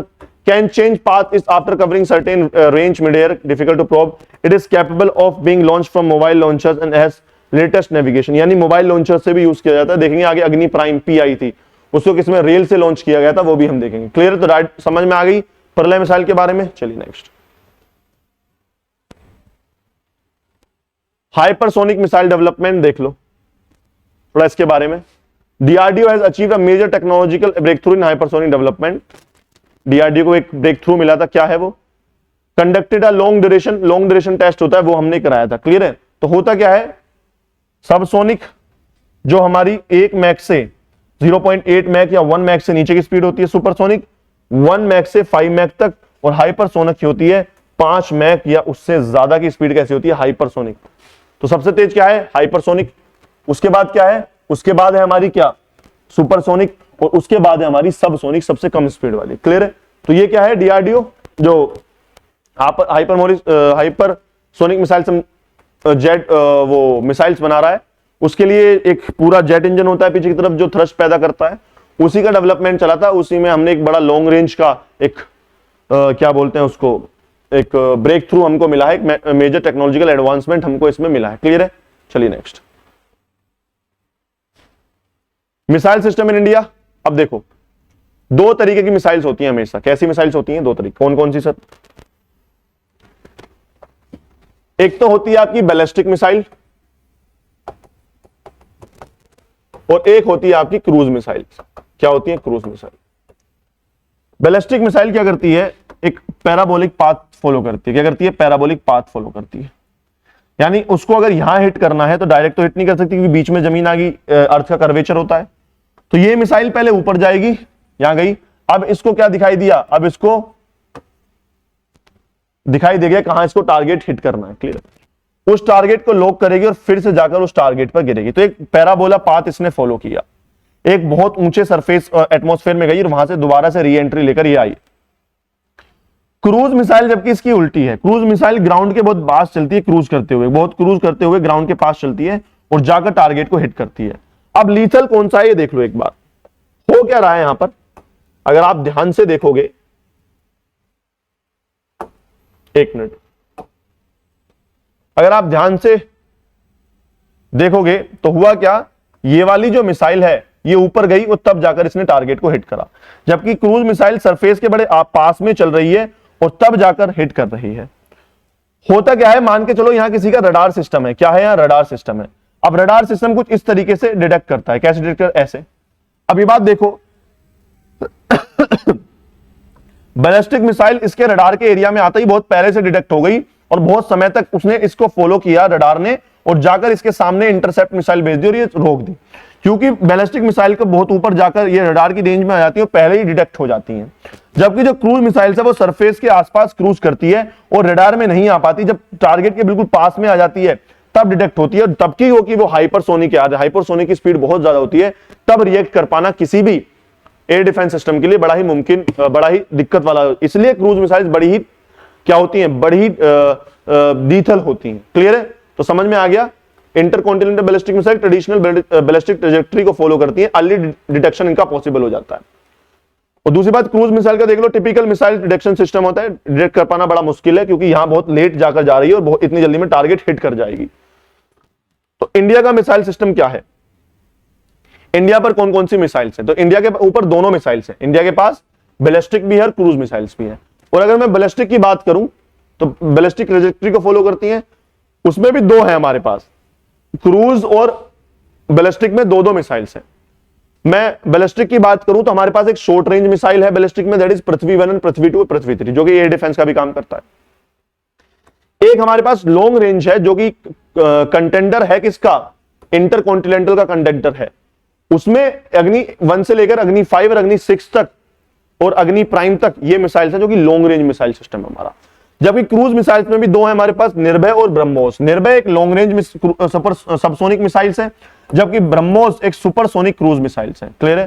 तो ध्यान रखेंगे। लेकिन ब्रह्मोस क्या है? ब्रह्मोस एक शॉर्ट रेंज है। क्या है? शॉर्ट रेंज है। और निर्भय कैसी है? It is a long range. ध्यान रखना, ब्रह्मोस शॉर्ट रेंज है और निर्भय कैसी है? लॉन्ग रेंज मिसाइल सिस्टम है। चलो आगे नेक्स्ट। बाकी ये रही पृथ्वी, मैंने आपको बता दिया। आकाश क्या है? Medium range surface to air missile system है। नाग तो मैंने बता दिया, एंटी टंक है। त्रिशूल वेरी शॉर्ट रेंज है। उसके बाद अग्नि तो मैंने बता दिया, intermediate surface to surface missile system है। क्लियर है? अग्नि मिसाइल। चलिए नेक्स्ट, अग्नि प्राइम मिसाइल। मैंने बताया था हमने पहली बार ऐसा किया है कि सक्सेसफुल लॉन्च किया अग्नि प्राइम का from a rail based mobile launcher, यानी मोबाइल लॉन्चर वो भी रेल के ऊपर, अग्नि प्राइम का। और इसे लॉन्च करने के बाद हम कुछ ऐसी कैटेगरीज के अंदर आ गए हैं जैसे रशिया, यूएस, चाइना और पॉसिबली नॉर्थ कोरिया के पास भी ऐसी मोबाइल लॉन्चिंग कैपेसिटी है जो एक दूसरे से जाकर बहुत तेजी से मूव कराकर, ताकि डिटेक्शन ना हो, ताकि पता ना चले कंटिन्यूस कहां से मिसाइल छोड़ी जा रही हैं। तो मोबाइल रेल बेस्ड होते हैं, रेल बेस्ड मोबाइल लॉन्चर्स हैं, उनको बंद भी कर दो तो मिसाइल के अंदर पता नहीं चलती कि कार्गो के अंदर इस क्या बोलते हैं फ्रिज, उसके अंदर इस बोगी के अंदर कोई मिसाइल भी रखी हुई है। क्लियर है? तो अग्नि सीरीज आपके सामने मैंने वैसे लगा दी है सारी। अग्नि सीरीज कौन सी अग्नि कब आई और उसका क्या काम है, कितनी रेंज है, वो पूरा टेबल है, आप अपने हिसाब से इसको देख लेना। प्लस ये रहा देखो अग्नि प्राइम का लॉन्च हो रहा है, करेक्ट टाइम है लॉन्च का, ऊपर जा रही है धीरे धीरे। और ये रहा आपका mobile rail based mobile launcher, ये रहा इंजन, और ये रहा आपका एक बोगी जिसके अंदर हमारी क्या रखी हुई थी, ये अग्नि मिसाइल, अग्नि प्राइम मिसाइल रखी हुई थी। क्लियर है, चलिए नेक्स्ट। उसके बाद अग्नि प्राइम, मैंने अग्नि 5 भी थी ये, जो कि कंटेंडर है किसका, इंटरमीडिएट रेंज क्या बोलते हैं, बैलिस्टिक मिसाइल सिस्टम है। Agni 5 ballistic missile system under the command of strategic force air 1, इसका सक्सेसफुल लॉन्च किया था। Agni 5 opens door for India's enter to super exclusive intercontinental ballistic missile system group के अंदर आ जाएगा हम। That's only US, Russia, China, France, UK, इन 4 लोगों के पास है। UK, Russia, France, US, UK, Russia, China और फ्रांस, इन्हीं मेंबर्स के पास है। क्लियर है। तो इंटरकॉन्टिनेंटल बैलिस्टिक मिसाइल का मतलब होता है इंटरमीडिएट, यानी कि इंटरकॉन्टिनेंटल नहीं है, आसपास काफी लॉन्ग रेंज मिसाइल सिस्टम है। क्लियर है, चलिए। और इसकी किसने डेवलप किया है, इसका डीआरडीओ ने डेवलप किया। क्लियर है, ये रहा आपका। अगर मैं देखूं अग्नि प्राइम की जो रेंज बताई जा रही है वो 5000 से ज्यादा बताई जा रही है। क्लियर है, तो काफी बड़ा एरिया ये इसमें कवर करके आएगी। 5000 किलोमीटर का मतलब बहुत होता है, बहुत होता है। इधर ईरान वीरान के आसपास पूरा साउथ ईस्ट एशिया, पूरा चाइना और ऊपर काफी अफ्रीका तक काफी ये चीजें कवर हो जाती है 5000 के अंदर ही। क्लियर है, चलिए नेक्स्ट। नेक्स्ट है आपका पृथ्वी 2 और अग्नि मिसाइल्स। अभी बताई थी दोनों ही बैलिस्टिक मिसाइल सिस्टम है, लेकिन पृथ्वी कैसी है, ये सरफेस टू सरफेस है, और ये कैसी है, ये मेरी क्या बोलते हैं, शॉर्ट रेंज मिसाइल सिस्टम है। जबकि अग्नि भी सरफेस टू सरफेस है, लेकिन ये कैसा है, मेरा लॉन्ग रेंज मिसाइल सिस्टम है।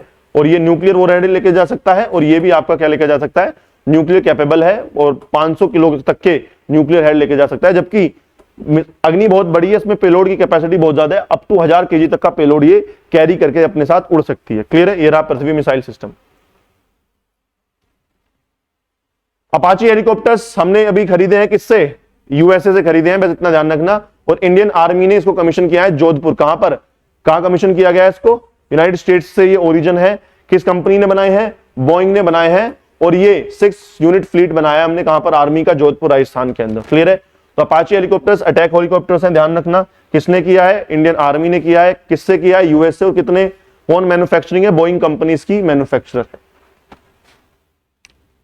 अग्निशोध, तो अग्निशोध ध्यान रखना, ये आर्मी का एक कोलैबोरेटेड आईआईटी मद्रास के साथ बनाया हुआ एक रिसर्च सेल है। क्या है, एक रिसर्च सेल है, that is Indian army research cell at IIT Madras campus. IIT Madras में ही कैंपस में ही बनाया है हमारे पास अग्निशोध। तो कुछ भी नहीं है, ट्रांसफॉर्मेशन ऑफ आर्मी है। हमें नई टेक्नोलॉजी को इनोवेट करना है, इंप्रूवमेंट करना है, ट्रांसफॉर्मेशन करना है, एक फ्यूचर रेडी आर्मी को बिल्डअप करना है। तो यही था अग्निशोध, ताकि हम क्या करें, रिसर्च सेल बनाए, किस तरीके से इनोवेट, किस तरीके से एडवांस किया जाए आर्मी को। क्लियर है, चलिए। ऑपरेशन महादेव, देखो ऑपरेशन महादेव आपको सबको पता है, ये जब पहलगाम अटैक हुआ था, उनको जो हमारे टेररिस्ट हैं उनको न्यूट्रलाइज करने के लिए ऑपरेशन महादेव चलाया गया था। कहां पर, जम्मू कश्मीर पुलिस के द्वारा, सीआरपीएफ के द्वारा, इंडियन आर्मी, कहां पर ये चलाया गया था, लिडवास एरिया में। ये जो लिडवास एरिया है श्रीलंका, उसका श्रीलंका बोलो, श्रीनगर का, वहां पर चलाया गया था ये लिडवास के अंदर operation Mahadev to neutralise the terrorist of Pahalgam attack. उसके बाद ऑपरेशन पवन था, हमें पता है इंडिया का एक ऑपरेशन था श्रीलंका के अंदर, एक पीस कीपिंग ऑपरेशन था हमारा। India deployed Indian peace keeping force को श्रीलंका के अंदर during the country civil war. जब सेनाली और तमिलियंस के बीच में सिविल वॉर छिड़ा था ऑफ इन श्रीलंका, तब हमने अपनी पीस कीपिंग फोर्स भेजी थी, और माइनॉरिटी तमिल पॉपुलेशन थी और सेनालीज मेजोरिटी में थे हमने। लेकिन जो वहां की जो शहीद हुए उनको हमने क्या नहीं किया था, कभी भी फॉर्मली रिकॉग्नाइज नहीं किया था। लेकिन अब बहुत टाइम बाद जाकर इंडियन आर्मी ने फॉर्मली उनके सेक्रीफाइस को रिकॉग्नाइज किया है, जो ऑपरेशन पवन के दौरान उनकी डेथ हो गई थी, जिनको शहीदी हो गई थी। क्लियर है, तो ऑपरेशन पवन याद रहेगा, इसलिए न्यूज में था। लेकिन कब का है, 87-90 का है ऑपरेशन, जल्दी का कोई ऑपरेशन नहीं है। समझ आई बात, चलिए नेक्स्ट। ऑपरेशन रेनबो, चलो छोड़ो इसको, कोई जरूरत नहीं है। इंडियन आर्मी ने बाज बटालियंस को लॉन्च किया, ध्यान रखना। व्हाट इज बाज बटालियंस, बाज बटालियन इंडियन आर्मी की एक बटालियन है, जो कि सिर्फ किस चीज के लिए होगी, जो रिमोटली पायलटेड एयरक्राफ्ट्स हैं, या जिसको हम अनमैन्ड एरियल व्हीकल्स हैं, जिनको ड्रोन्स बोल देते हैं, उन ड्रोन्स को पायलट करने के लिए, उनको चलाने के लिए ऑन बोर्ड ह्यूमन पायलट की जरूरत ना हो, लेकिन हम क्या करें, actively from the remote pilot station, ऐसे आरपीएस सिस्टम्स को ऑर्गेनाइज करने के लिए, चलाने के लिए, ऐसे ड्रोन्स को चलाने के लिए अलग से एक बाज बटालियन बना रहे हैं, जिसको स्ट्रेटेजिक ट्रेनिंग दी जाएगी पर्टिकुलर इसका, तो इसमें ज्यादा एडवांस और बहुत तेजी से काम कर पाए। क्लियर है, तो ऑपरेशन इंडियन आर्मी 22 बटालियन याद रहेगा। ऐसे ही आपको याद हो तो एक बटालियन और आई थी, दैट इज भैरव बटालियंस। ये भी इंडियन आर्मी की तरफ से रेज करी गई थी, दैट इज भैरव बटालियन। और आर्मी डे परेड जयपुर के दौरान इसको रेज किया गया था। ये रहे हमारे राजनाथ सिंह डिफेंस मिनिस्टर हैं, ये जो हमारे भैरव बटालियन है उनके स्नाइपर्स वगैरह के साथ मीटिंग कर रहे हैं। तो Bhairav battalion newly form specialized combat unit Indian army design to and enhance rapid response capability and bridge gap between conventional infantry and elite special forces. यानी कन्वेंशनल जो इन्फेंट्री और एलिट फोर्सेस के बीच का जो गैप है, कम्युनिकेशन गैप, उसको खत्म करने के लिए हम क्या बना रहे हैं, हमने भैरव बटालियन को रेज किया है from the army only. Clear है? तो बस इतना ध्यान रखना है, इससे ज्यादा ध्यान नहीं रखना। What is for the rapid enhancement action. New army chief we all know कौन बना है, new army chief is now general Dheeraj Seth is the new army chief, that is 31st chief of army staff बने हैं धीरज सेठ। Clear है? और ये किससे आए हैं, पेरेंट कोर क्या है, आर्मर कोर से है, ये ध्यान रखना। दिसंबर 1986 में इन्होंने क्या किया था, इन्होंने ज्वाइन किया था। उसके बाद धीरज सेठ ने ही कुछ विजय एक रोड मैप दिया है। विजय रोड मैप क्या है, मैंने आपको पहले भी डिस्कस किया था। विजय रोड मैप है फ्यूचर रेडी आर्मी के लिए। क्या है, unveiled road map title Vijay outline his vision for transforming Indian army into technological enabled future ready force. क्या बनाना है हमको, अपनी आर्मी को फ्यूचर रेडी फोर्स बनाना है, टेक्नोलॉजिकल इनेबल्ड कर जितनी भी टेक्नोलॉजी नई ट्रांसफॉर्मेशन करनी है उसको करने का। तो वी को ध्यान रखना, V4 है विजिलेंस, I4 है इनोवेशन एंड ट्रांसफॉर्मेशन, J4 है ज्वाइंटनेस एंड इंटीग्रेशन, A4 है आत्मनिर्भरता और I4 है योद्धा फर्स्ट। समझ आई बात नहीं है? तो सोल्जर पर ज्यादा फोकस करना है। उससे पहले क्या है हमारे पास, V4 क्या बोलते हैं, विजिलेंस है, हमेशा एकदम सचेत रहना है। इनोवेशन एंड ट्रांसफॉर्मेशन, नया इनोवेशन करना है, ट्रांसफॉर्म करना है हमें। उसके बाद जे है आपका ज्वाइंटनेस इंटीग्रेशन, डिफरेंट जो हमारी आर्मीज हैं, एयरफोर्स एंड नेवीज हैं, उनके साथ एक ज्वाइंटनेस इंटीग्रेशन बनाकर हमको चलना है। क्लियर है? उसके बाद फोकस ऑन एवरी सोल्जर हमें करना है, अग्निवीर वेटरन्स हो या कोई भी ग्रेटेस्ट स्ट्रेंथ हो। यह है एक फ्यूचर रेडी आर्मी के लिए एक मिशन, एक प्रोजेक्ट, या आप बोलो एक रोड मैप है for the future ready army. Clear है? चलिए नेक्स्ट। उसके बाद न्यू नेवल चीफ है हमारे, कौन है, बस नाम ध्यान रखना है, जो हमारे कृष्ण स्वामीनाथन है, ये नए चीफ बने हैं हमारे किसके, नेवी के न्यू नेवल चीफ हैं, that is Krishna Swaminathan. Clear है? चलिए नेक्स्ट। उसके बाद लेफ्टिनेंट जनरल राजीव घई को कौन नहीं जानता, ये रहे DGMO, farmer DGMO, director general of military operations के थे। तो राजीव घई जो है उनको मिलिट्री एडवाइजर बना दिया गया है। क्या बना दिया गया है, military adviser in the national Security Council Secretariat. National Security Secretariat है, ये काउंसिल है, ये डायरेक्ट किसके अंडर काम करती है, फंक्शन करती है under the national security adviser Ajit Doval के अंदर। और पहली बार ऐसा हुआ है किसी सर्विंग यूनिफॉर्म किसी ऑफिसर को पहली बार मिलिट्री एडवाइजर बनाया गया है। NSCS national Security Council secretariat में मिलिट्री एडवाइजर बने हैं लेफ्टिनेंट जनरल राजीव घई, जो फॉर्मर डीजीएमओ भी थे ऑपरेशन सिंदूर के। आपने समय इनको जरूर देखा होगा प्रेस कॉन्फ्रेंस के दौरान। Army chief general Upendra Dwivedi थे हमारे, फॉर्मर जनरल उपेंद्र द्विवेदी, उनको हॉल ऑफ फेम में इंक्लूड किया गया था in the US army war college international hall of fame. तो यूएस आर्मी की जो वॉर कॉलेज इंटरनेशनल है उसकी इंटरनेशनल हॉल ऑफ फेम है, यूएस आर्मी वॉर कॉलेज है उसकी एक हॉल ऑफ फेम है, इंटरनेशनल हॉल ऑफ फेम, उसमें जनरल उपेंद्र द्विवेदी को भी अवॉर्डेड किया गया है, उनका नाम उसमें भी आया है। इससे पहले कौन कौन से, पहले जनरल वीके सिंह और जनरल विक्रम सिंह, पहले दो आर्मी जनरल हैं जो इसमें इंक्लूड हुए हैं international hall of fame of US army war college. Clear है? चलिए नेक्स्ट देखते हैं एक बार आर्मी की नेवल कॉन्फ्रेंस हुई है, जितने भी कमांडर्स हैं, नेवल कमांडिंग ऑफिसर्स जो हैं, नेवल कमांडर्स जो हैं, उनकी कॉन्फ्रेंस हुई है कहां पर, न्यू दिल्ली के अंदर। क्या हुई है, न्यू दिल्ली के अंदर नेवी की जो कमांडर्स हैं उनकी कॉन्फ्रेंस हुई है इन दी न्यू दिल्ली। क्लियर है? चलिए, कुछ भी नहीं है, बस लीडरशिप वगैरह को लेकर, ऑपरेशनल इफेक्टिवनेस को लेकर इस चीज के ऊपर कॉन्फ्रेंस हुई है। यहीं पर है आपका न्यू दिल्ली के अंदर, धौलाकुआ के अंदर इनका नेवल हेडक्वार्टर है। उसके बाद यूएन लाउड्स इंडिया पीस की परमिशन। हमने देखा पिछली बार क्वेश्चंस सीडीएस का देख लो या एनडीए का देख लो, सभी में क्वेश्चंस आए थे पीस कीपिंग मिशंस के। तो इस बार जितनी भी पीस कीपिंग वगैरह ये जो मिशंस हैं जो न्यूज में रहे हैं, हमने सभी को कवर करने की कोशिश करी है। जैसे कि अभी यूनाइटेड नेशंस ने इंडिया के जो पीस कीपर्स हैं उनके बारे में थोड़ी बढ़ाई की है, क्योंकि India is the largest troop contributor है यूएन के अंदर। तो यूनाइटेड नेशंस के जितने भी पीस कीपिंग ऑपरेशन चलते रहते हैं, मिशन चलते रहते हैं डिफरेंट कंट्रीज में, उनमें काफी बड़ा हिस्सा इंडिया का जाता है। जैसे कि अगर ये ऑपरेशन है सुडान के अंदर, साउथ सुडान के अंदर है, इसका नाम है UNMISS, United Nations mission in South Sudan. तो इनकी शॉर्ट फॉर्म, इनकी फुल फॉर्म, ये सभी आपको याद रखनी है। इसके अंदर इंडिया का सबसे लार्जेस्ट कंट्रीब्यूशन है किसका, पर्सनल्स का, ट्रूप्स का, जिसकी करीबन 2000, करीबन 1800 पर्सनल्स हमने इसमें डिप्लॉय किए हैं इन दिस मिशन ओनली। इनको ब्लू हेलमेट्स भी बोलते हैं। क्या बोलते हैं? ब्लू हेलमेट्स बोलते हैं। क्या बोलते हैं? Blue helmets. समझ आई बात? नहीं आई? तो United Nations mission in South Sudan, इसके अंदर जो इंडिया के जो ट्रूप्स हैं बहुत ज्यादा हैं, तो यूएन ने थोड़ी सी बढ़ाई करी है। United Nations praised Indian peacekeepers for reopening की supply route in South Sudan, highlighting their role in humanitarian assistance. यानी कि उन्होंने रीओपन करा होगा, एक सप्लाई रूट होगा साउथ सुडान के अंदर, उसके बाद थोड़ी इंडियन जो ट्रूपर्स हैं उनकी थोड़ी सी तारीफ करी है। क्लियर है? ऐसे ही एक मिशन और नॉलेज में था, क्योंकि एक अवार्ड दिया गया है यूएन के द्वारा, UN military general advocate, UN military general advocate award of the year. ये मिला है हमारे ही एक मेजर साहब हैं, या मेजर अभिलाषा बराक हैं, उनको मिला है। ये ऑपरेशन चल रहा है, कहां है ये स्टेशन? मेजर अभिलाषा जो बराक हैं, ये कहां पर स्टेशन है? सी स्टेशन इन दी लेबनान, और वहां पर एक ऑपरेशन चल रहा है UNIFIL, United Nations interim force in Lebanon, United Nations interim force in Lebanon, UNIFL। अभी हमने UNMISS पढ़ा, United Nations mission in South Sudan, और ये क्या है? United Nations interim force in Lebanon. Clear है? तो ये जो अवार्ड है ये कब एस्टेब्लिश किया गया था? 2016 के अंदर by the office of military affairs under the department of peace operations of the general assembly. Clear हो गई बात? UNFIL कब एस्टेब्लिश हुआ था? ये एस्टेब्लिश हुआ था आपका क्या बोलते हैं 1978 के अंदर, United Nations interim force in Lebanon. तो ध्यान रखना।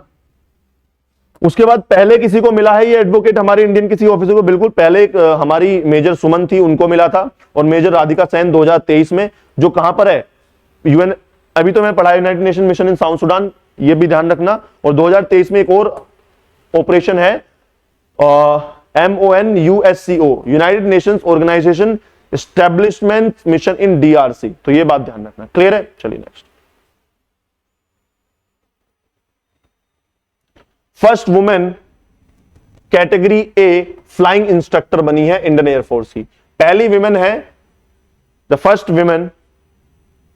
Women for a category A flying instructor. तो पहली महिला फ्लाइंग इंस्ट्रक्टर बनी है कैटेगरी ए की इंडियन एयरफोर्स के अंदर, and one and only squadron leader Sanya को मिला है पहला और ये टैग, जो कैटेगरी ए की फ्लाइंग इंस्ट्रक्टर बनी है इंडियन एयरफोर्स की। क्लियर है? And she is squadron leader Sanya. Clear है? चलिए नेक्स्ट। उसके बाद है first women naval fighter stream, ये मैंने पहले भी कराया था आपको कि पहली विमेन जो है, जो फर्स्ट विमेन बनी है stream into fighter pilot stream of Indian naval, यानी जो एयरक्राफ्ट कैरियर्स होते हैं आपने देखा होगा, उसके ऊपर जो शिप, जो एयरक्राफ्ट खड़े रहते हैं, जो फाइटर जेट्स खड़े रहते हैं, उनकी एक पायलट स्ट्रीम्स अलग होती है, एक पायलट स्ट्रीम होती है नेवी की, उसके अंदर फर्स्ट विमेन है, दैट इज आस्था पूनिया, पहली महिला है, and she is Aastha Punia. Clear है? चलिए नेक्स्ट। उसके बाद एटलस ड्रोन स्वार्म सिस्टम, ये भी न्यूज में रहा है, एटलस ड्रोन स्वार्म सिस्टम, ये Chinese AI driven military drone है, capable of deploying controlling 96 drone simultaneously from a single operator, यानी एक ही ऑपरेटर से जो मिलिट्री प्लेटफॉर्म कैपेबल डिप्लॉइंग है, 96 ड्रोन्स को एक साथ लॉन्च किया जा सकता है, ऑपरेट किया जा सकता है। तो इसको बोलते हैं हम, ये रहे एक साथ, that is drone swarm system है। ये चाइना का है, ध्यान रखना, AI ड्रिवन मिलिट्री डिप्लॉयमेंट है ये। उसके बाद आता है मिनटमैन 3। तो मिनटमैन 3 क्या है? It is a United Nations ने एक ऑपरेशन, एक टेस्ट लॉन्च किया था, दैट इज मिनटमैन। और मिनटमैन में क्या किया था? It is a intercontinental ballistic missile system of the US. तो यूएस की इंटरकॉन्टिनेंटल बैलिस्टिक मिसाइल सिस्टम है। सिस्टम क्या है? इंटरकॉन्टिनेंटल बैलिस्टिक मिसाइल है ये, जो कि यूएसए ने लॉन्च किया है, और ये इसकी जो स्पीड है वो ऑलमोस्ट 23 मैक की है। रेंज कितनी है? ऑलमोस्ट 10,000 किलोमीटर की रेंज है, 10,000 किलोमीटर तक की रेंज है मिनटमैन 3 की, जो कि इंटरकॉन्टिनेंटल बैलिस्टिक मिसाइल है यूनाइटेड स्टेट्स की। क्लियर है? चलिए नेक्स्ट।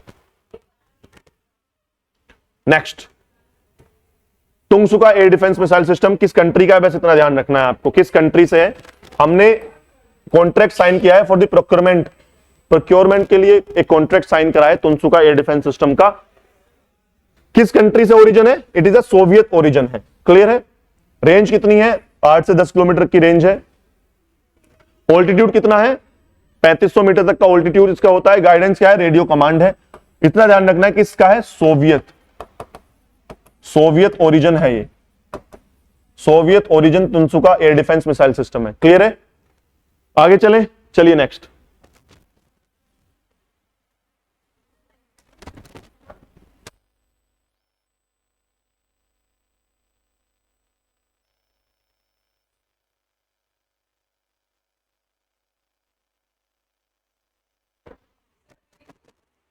चलिए next, Patriot air defence system. अब 3-4 एयर डिफेंस सिस्टम्स न्यूज में थे अगर हम देखें। एक तो पैट्रियोट एयर डिफेंस सिस्टम था, ये न्यूज में था, और एक यूएस का ही एक थर्ड एयर डिफेंस सिस्टम है, वो भी न्यूज में था। तो दोनों ही लिखा हुआ है मैंने, terminal high altitude air defence, जैसे थर्ड यूएसए का था, ये भी न्यूज में था, terminal high altitude area defence USA का, और एक ही यूएसए का है पैट्रियोट एयर डिफेंस सिस्टम। ये दोनों ही एयर डिफेंस सिस्टम किसके हैं, यूएसए के हैं। ध्यान रखना, यूएसए के हैं एयर डिफेंस सिस्टम। जैसे कि हमने देखा था HQ-9, ये किसका है, ये चाइना का था। क्लियर है। एक था हमारा S-400 था, ये रशिया का था। क्लियर है। एक आयरन डोम था, आयरन डोम किसका है, ये इजराइल का है। और ऐसे ही थर्ड है और पैट्रियोट एयर डिफेंस सिस्टम है। इस साल काफी न्यूज में रहे हैं, तो मैच द फॉलोइंग के लिए तैयार रहना, क्वेश्चन पूछा जा सकता है आपसे। क्लियर है। चलिए नेक्स्ट, ये रहे प्रोमिनेंट, एक बार देख लो कौन कौन से हैं। अभी मैंने बताया S-400 S-500 दोनों रशिया के हैं, पैट्रियोट यूएसए का है, यूएसए का थर्ड है। उसके बाद आयरन डोम किसका है, ये इजराइल का है। और HQ-9 ध्यान रखना, HQ-9 ये चाइना का है। किसका है, चाइना का है ये हमारा। और आकाश एयर डिफेंस सिस्टम ही तो पता ही है, इंडिया का है। क्लियर है। चलिए नेक्स्ट, राजा मोहतम डे है, कब बनाया जाता है, पहली बात तो ध्यान रखना, 11 दिसंबर को बनाया जाता है। और ये BSF ऑब्जर्व करती है राजा मोहतम डे। क्लियर है। In honouring the 97 war heroes who recaptured the Firozpur post. तो फिरोजपुर पोस्ट 1970 के वॉर में जो रिकैप्चर करी थी हमने, उसी के जो वॉर हीरोज हैं उनके ऊपर ये ऑब्जर्व किया जाता है राजा मोहतम डे ऑन December 11। क्लियर है। किस चीज के लिए, जो हमारे महावीर चक्र अवॉर्डी हैं assistant commandant Ramakrishna Wadhwa and his 8 comrades for recapturing the Firozpur post in 1970 war, ये उनके लिए ऑब्जर्व किया जाता है राजा मोहतम day of BSF on 11 December, every 11 December. Clear है, तो ध्यान रखना। नेक्स्ट है central arm police force act, मैंने आपको बताया था, ये दोबारा से एक बार देख लेते हैं। तो CAPF की 5 फोर्सेज होती हैं, that is CISF, CRPF, ITBP और BSF और SSB। CRPF ध्यान रखना, CAPF के अंदर 5 फोर्स हैं बस, that is CRPF central reserve police force है, BSF बॉर्डर सिक्योरिटी फोर्स है, CISF central industrial security force है, ITBP Indo Tibetan border police है और SSB सशस्त्र सीमा बल है। ये 5 फोर्सेज हैं जिनको CAPF बोलते हैं, सेंट्रल आर्म पुलिस फोर्स, जो कि किस मिनिस्ट्री के अंदर आती हैं, इनको मिनिस्ट्री ऑफ होम अफेयर्स के अंडर में आती हैं। क्लियर। जबकि आर्मी, एयरफोर्स और नेवी मिनिस्ट्री ऑफ डिफेंस के अंदर आती हैं। तो उनके लिए एक एक्ट पास किया गया 2026 के अंदर। मसला यह है, इनके अंदर यह चलता है कि जो इनके कैडर ऑफिसर्स हैं, जैसे कि असिस्टेंट कमांडेंट है, जब आप एक एग्जाम होता है UPSC CAPF का, तो उसमें हम UPSC CAPF असिस्टेंट कमांडेंट का होता है, उसमें जैसे ही आर्मी के लिए लेफ्टिनेंट बनते हैं हम, ND और CDS में जाते हैं, ऐसे ही उन फोर्सेस में अगर आपको ऑफिसर बनना है तो UPSC का ये एग्जाम निकालना पड़ता है, CAPF असिस्टेंट कमांडेंट का। तो जब आप बनते तो असिस्टेंट कमांडेंट बनते हैं और इन्हीं फोर्सेस को जाकर लीड करते हैं। अब होता क्या है, जैसे आर्मी में आप लेफ्टिनेंट बने तो वही आर्मी का जो कैडर का ऑफिसर है, लेफ्टिनेंट बनने के बाद कैप्टन बनेगा, मेजर बनेगा, lieutenant colonel, colonel, brigadier, major lieutenant, major general, lieutenant general, और बाद में वही आदमी जनरल बनता है। इनमें क्या होता है, जो असिस्टेंट कमांडेंट बना वो कमांडेंट बनेगा, 2IC बनेगा, कमांडेंट बनेगा, उसको DIG बनेगा, IG बनेगा। और जो इसकी सबसे ऊपर की पोस्ट होती है, जैसे कि DG, ADG और IG और DIG, यहां तक ये ऑफिसर्स बहुत कम पहुंच पाते हैं, क्योंकि ऊपर वाली पोजीशंस किसको दे दी गई हैं, IPS ऑफिसर्स बिठा दिए गए हैं। तो कैडर ऑफिसर जाकर इनको लीड नहीं करता, जबकि जो IPS है, इंडियन पुलिस सर्विसेज का जो कोई ऑफिसर है, वो जाकर इनको अपॉइंट कर दिया जाता है और वो इनको लीड करता है।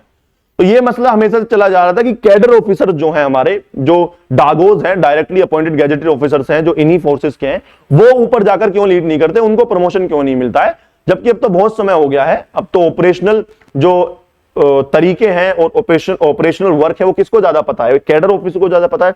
तो ये हमें, फॉर एग्जांपल, अब आर्मी का ही कोई ना हो, किसी आर्मी के बंदे को, किसी आर्मी के ऑफिसर को जनरल ना बनाया जाए, किसी आईपीएस ऑफिसर को जाकर जनरल बना दिया जाए, तो उन ऑफिसर्स का कहीं ना कहीं ये लगेगा कि भाई हमें क्यों नहीं बनाया जा रहा।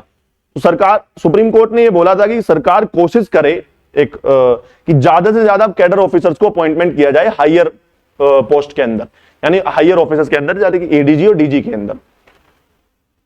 लेकिन गवर्नमेंट ने क्या किया, गवर्नमेंट ने सीएपीएफ एक्ट निकाल दिया 2026 और इसको और ज्यादा स्ट्रॉन्ग कर दिया। अब इसको पूरा का पूरा एक चादर पहना दी कानून की कि जो आईपीएस ऑफिसर्स की डेपुटेशन पर इनका जो अपॉइंटमेंट होता है वो बहुत ज्यादा स्ट्रॉन्ग और बहुत ज्यादा लो में लिख दिया है कि अब कोई भी इसको टच नहीं कर सकता। तो ये इसी का है, currently the IPS officers are appointed on the deputation to lead CAPFs. With this new bill aims to strengthen this system by providing the clear legal framework which supports their continued presence, यानी और legal framework provide करा दिया गया है for their legal presence, उनको और उनकी presence को कंटिन्यू रखने के लिए आईपीएस ऑफिसर्स की। क्लियर है, जो इनको लीड करते हैं, ना कि कैडर ऑफिसर्स को मौका नहीं मिलेगा, आईपीएस ऑफिसर्स को ही मौका मिलेगा टू लीड दीज सीएपीएफ्स। क्लियर है, चलिए नेक्स्ट। तो ध्यान रखना सीएपीएफ्स कौन कौन सी होती है, मैंने आपको बता दिया इनका काम क्या क्या है, ठीक है। तो ध्यान रखेंगे सीएपीएफ्स, इनका काम क्या क्या है, ध्यान रखना। सीएपीएफ कब बनी, सीआरपीएफ कब बनी, और बीएसएफ, आईटीबीपी, इनकी डेट्स याद कर लेना। क्लियर है, और इनकी हायरार्की क्या होती है, फॉर एग्जांपल ऑफिसर्स की रैंक क्या होती है, सबसे पहले आपको पता है स्टेशन कमांडेंट होता है, डेप्यूटी कमांडेंट होता है, 2IC वगैरह ये सब होते हैं, तो ये ध्यान रखना। उसके बाद ये आर्मी की कुछ कमांड्स हैं, ध्यान रखना इनका। क्वेश्चंस पिछली बार पूछे गए थे आर्मी कमांड्स और उनके हेडक्वार्टर्स को लेकर, तो तीनों फोर्सेस के कमांड्स और हेडक्वार्टर्स बताऊं। जैसे कि आर्मी की 7 कमांड्स होती हैं। सबसे पहले नदर्न कमांड है, नदर्न कमांड का हेडक्वार्टर कहां है, जो उधमपुर के अंदर है। वेस्टर्न कमांड कहां है, ये हरियाणा चंडी मंदिर के अंदर है। सेंट्रल कमांड लखनऊ के अंदर है, उत्तर प्रदेश के अंदर। Eastern command Calcutta, West Bengal. Southern command कहां पर है, पुणे महाराष्ट्र के अंदर है। और साउथ वेस्टर्न कमांड कहां पर है, हमारी जयपुर राजस्थान के अंदर। और एक ट्रेनिंग कमांड है हमारी शिमला के अंदर, आर्मी की ट्रेनिंग कमांड कहां है, शिमला के अंदर है। क्लियर है, तो ये 7 कमांड है विद देयर हेडक्वार्टर्स, तो ये आपको याद होनी चाहिए। उसके बाद ऐसे ही हमारी जो एयरफोर्स है उसकी भी कुछ कमांड्स है, जैसे कि एक वेस्टर्न एयर कमांड है, कहां पर है, ये न्यू दिल्ली के अंदर है। Southern air command Thiruvananthapuram Kerala के अंदर है। साउथ वेस्टर्न एयर कमांड ये कहां पर है, गांधीनगर गुजरात के अंदर। सेंट्रल कमांड उसकी लखनऊ के अंदर थी, इसकी सेंट्रल एयर कमांड कहां है, प्रयागराज के अंदर, यूपी के अंदर है। ईस्टर्न एयर कमांड शिलोंग के अंदर है, उसकी ईस्टर्न कमांड कलकत्ता के अंदर थी, ध्यान रखना। और एक ट्रेनिंग कमांड इसकी बेंगलुरु में है, आर्मी की ट्रेनिंग कमांड शिमला के अंदर है। और एक इसकी मेंटेनेंस कमांड है नागपुर के अंदर, हमारी एयरफोर्स की। क्लियर है, ऐसे ही 3 कमांड्स होती है हमारी किसकी, नेवी की 3 कमांड्स हैं, that is western command. Western command कहां है, मुंबई के अंदर है। एक ईस्टर्न कमांड है विशाखापट्टनम के अंदर, और एक सदर्न कमांड है हमारी कोची के अंदर। क्लियर है, तो ध्यान रखना है सारी commands with their headquarters, question आए हैं तो इनको रट लेना। क्लियर है, चलिए नेक्स्ट।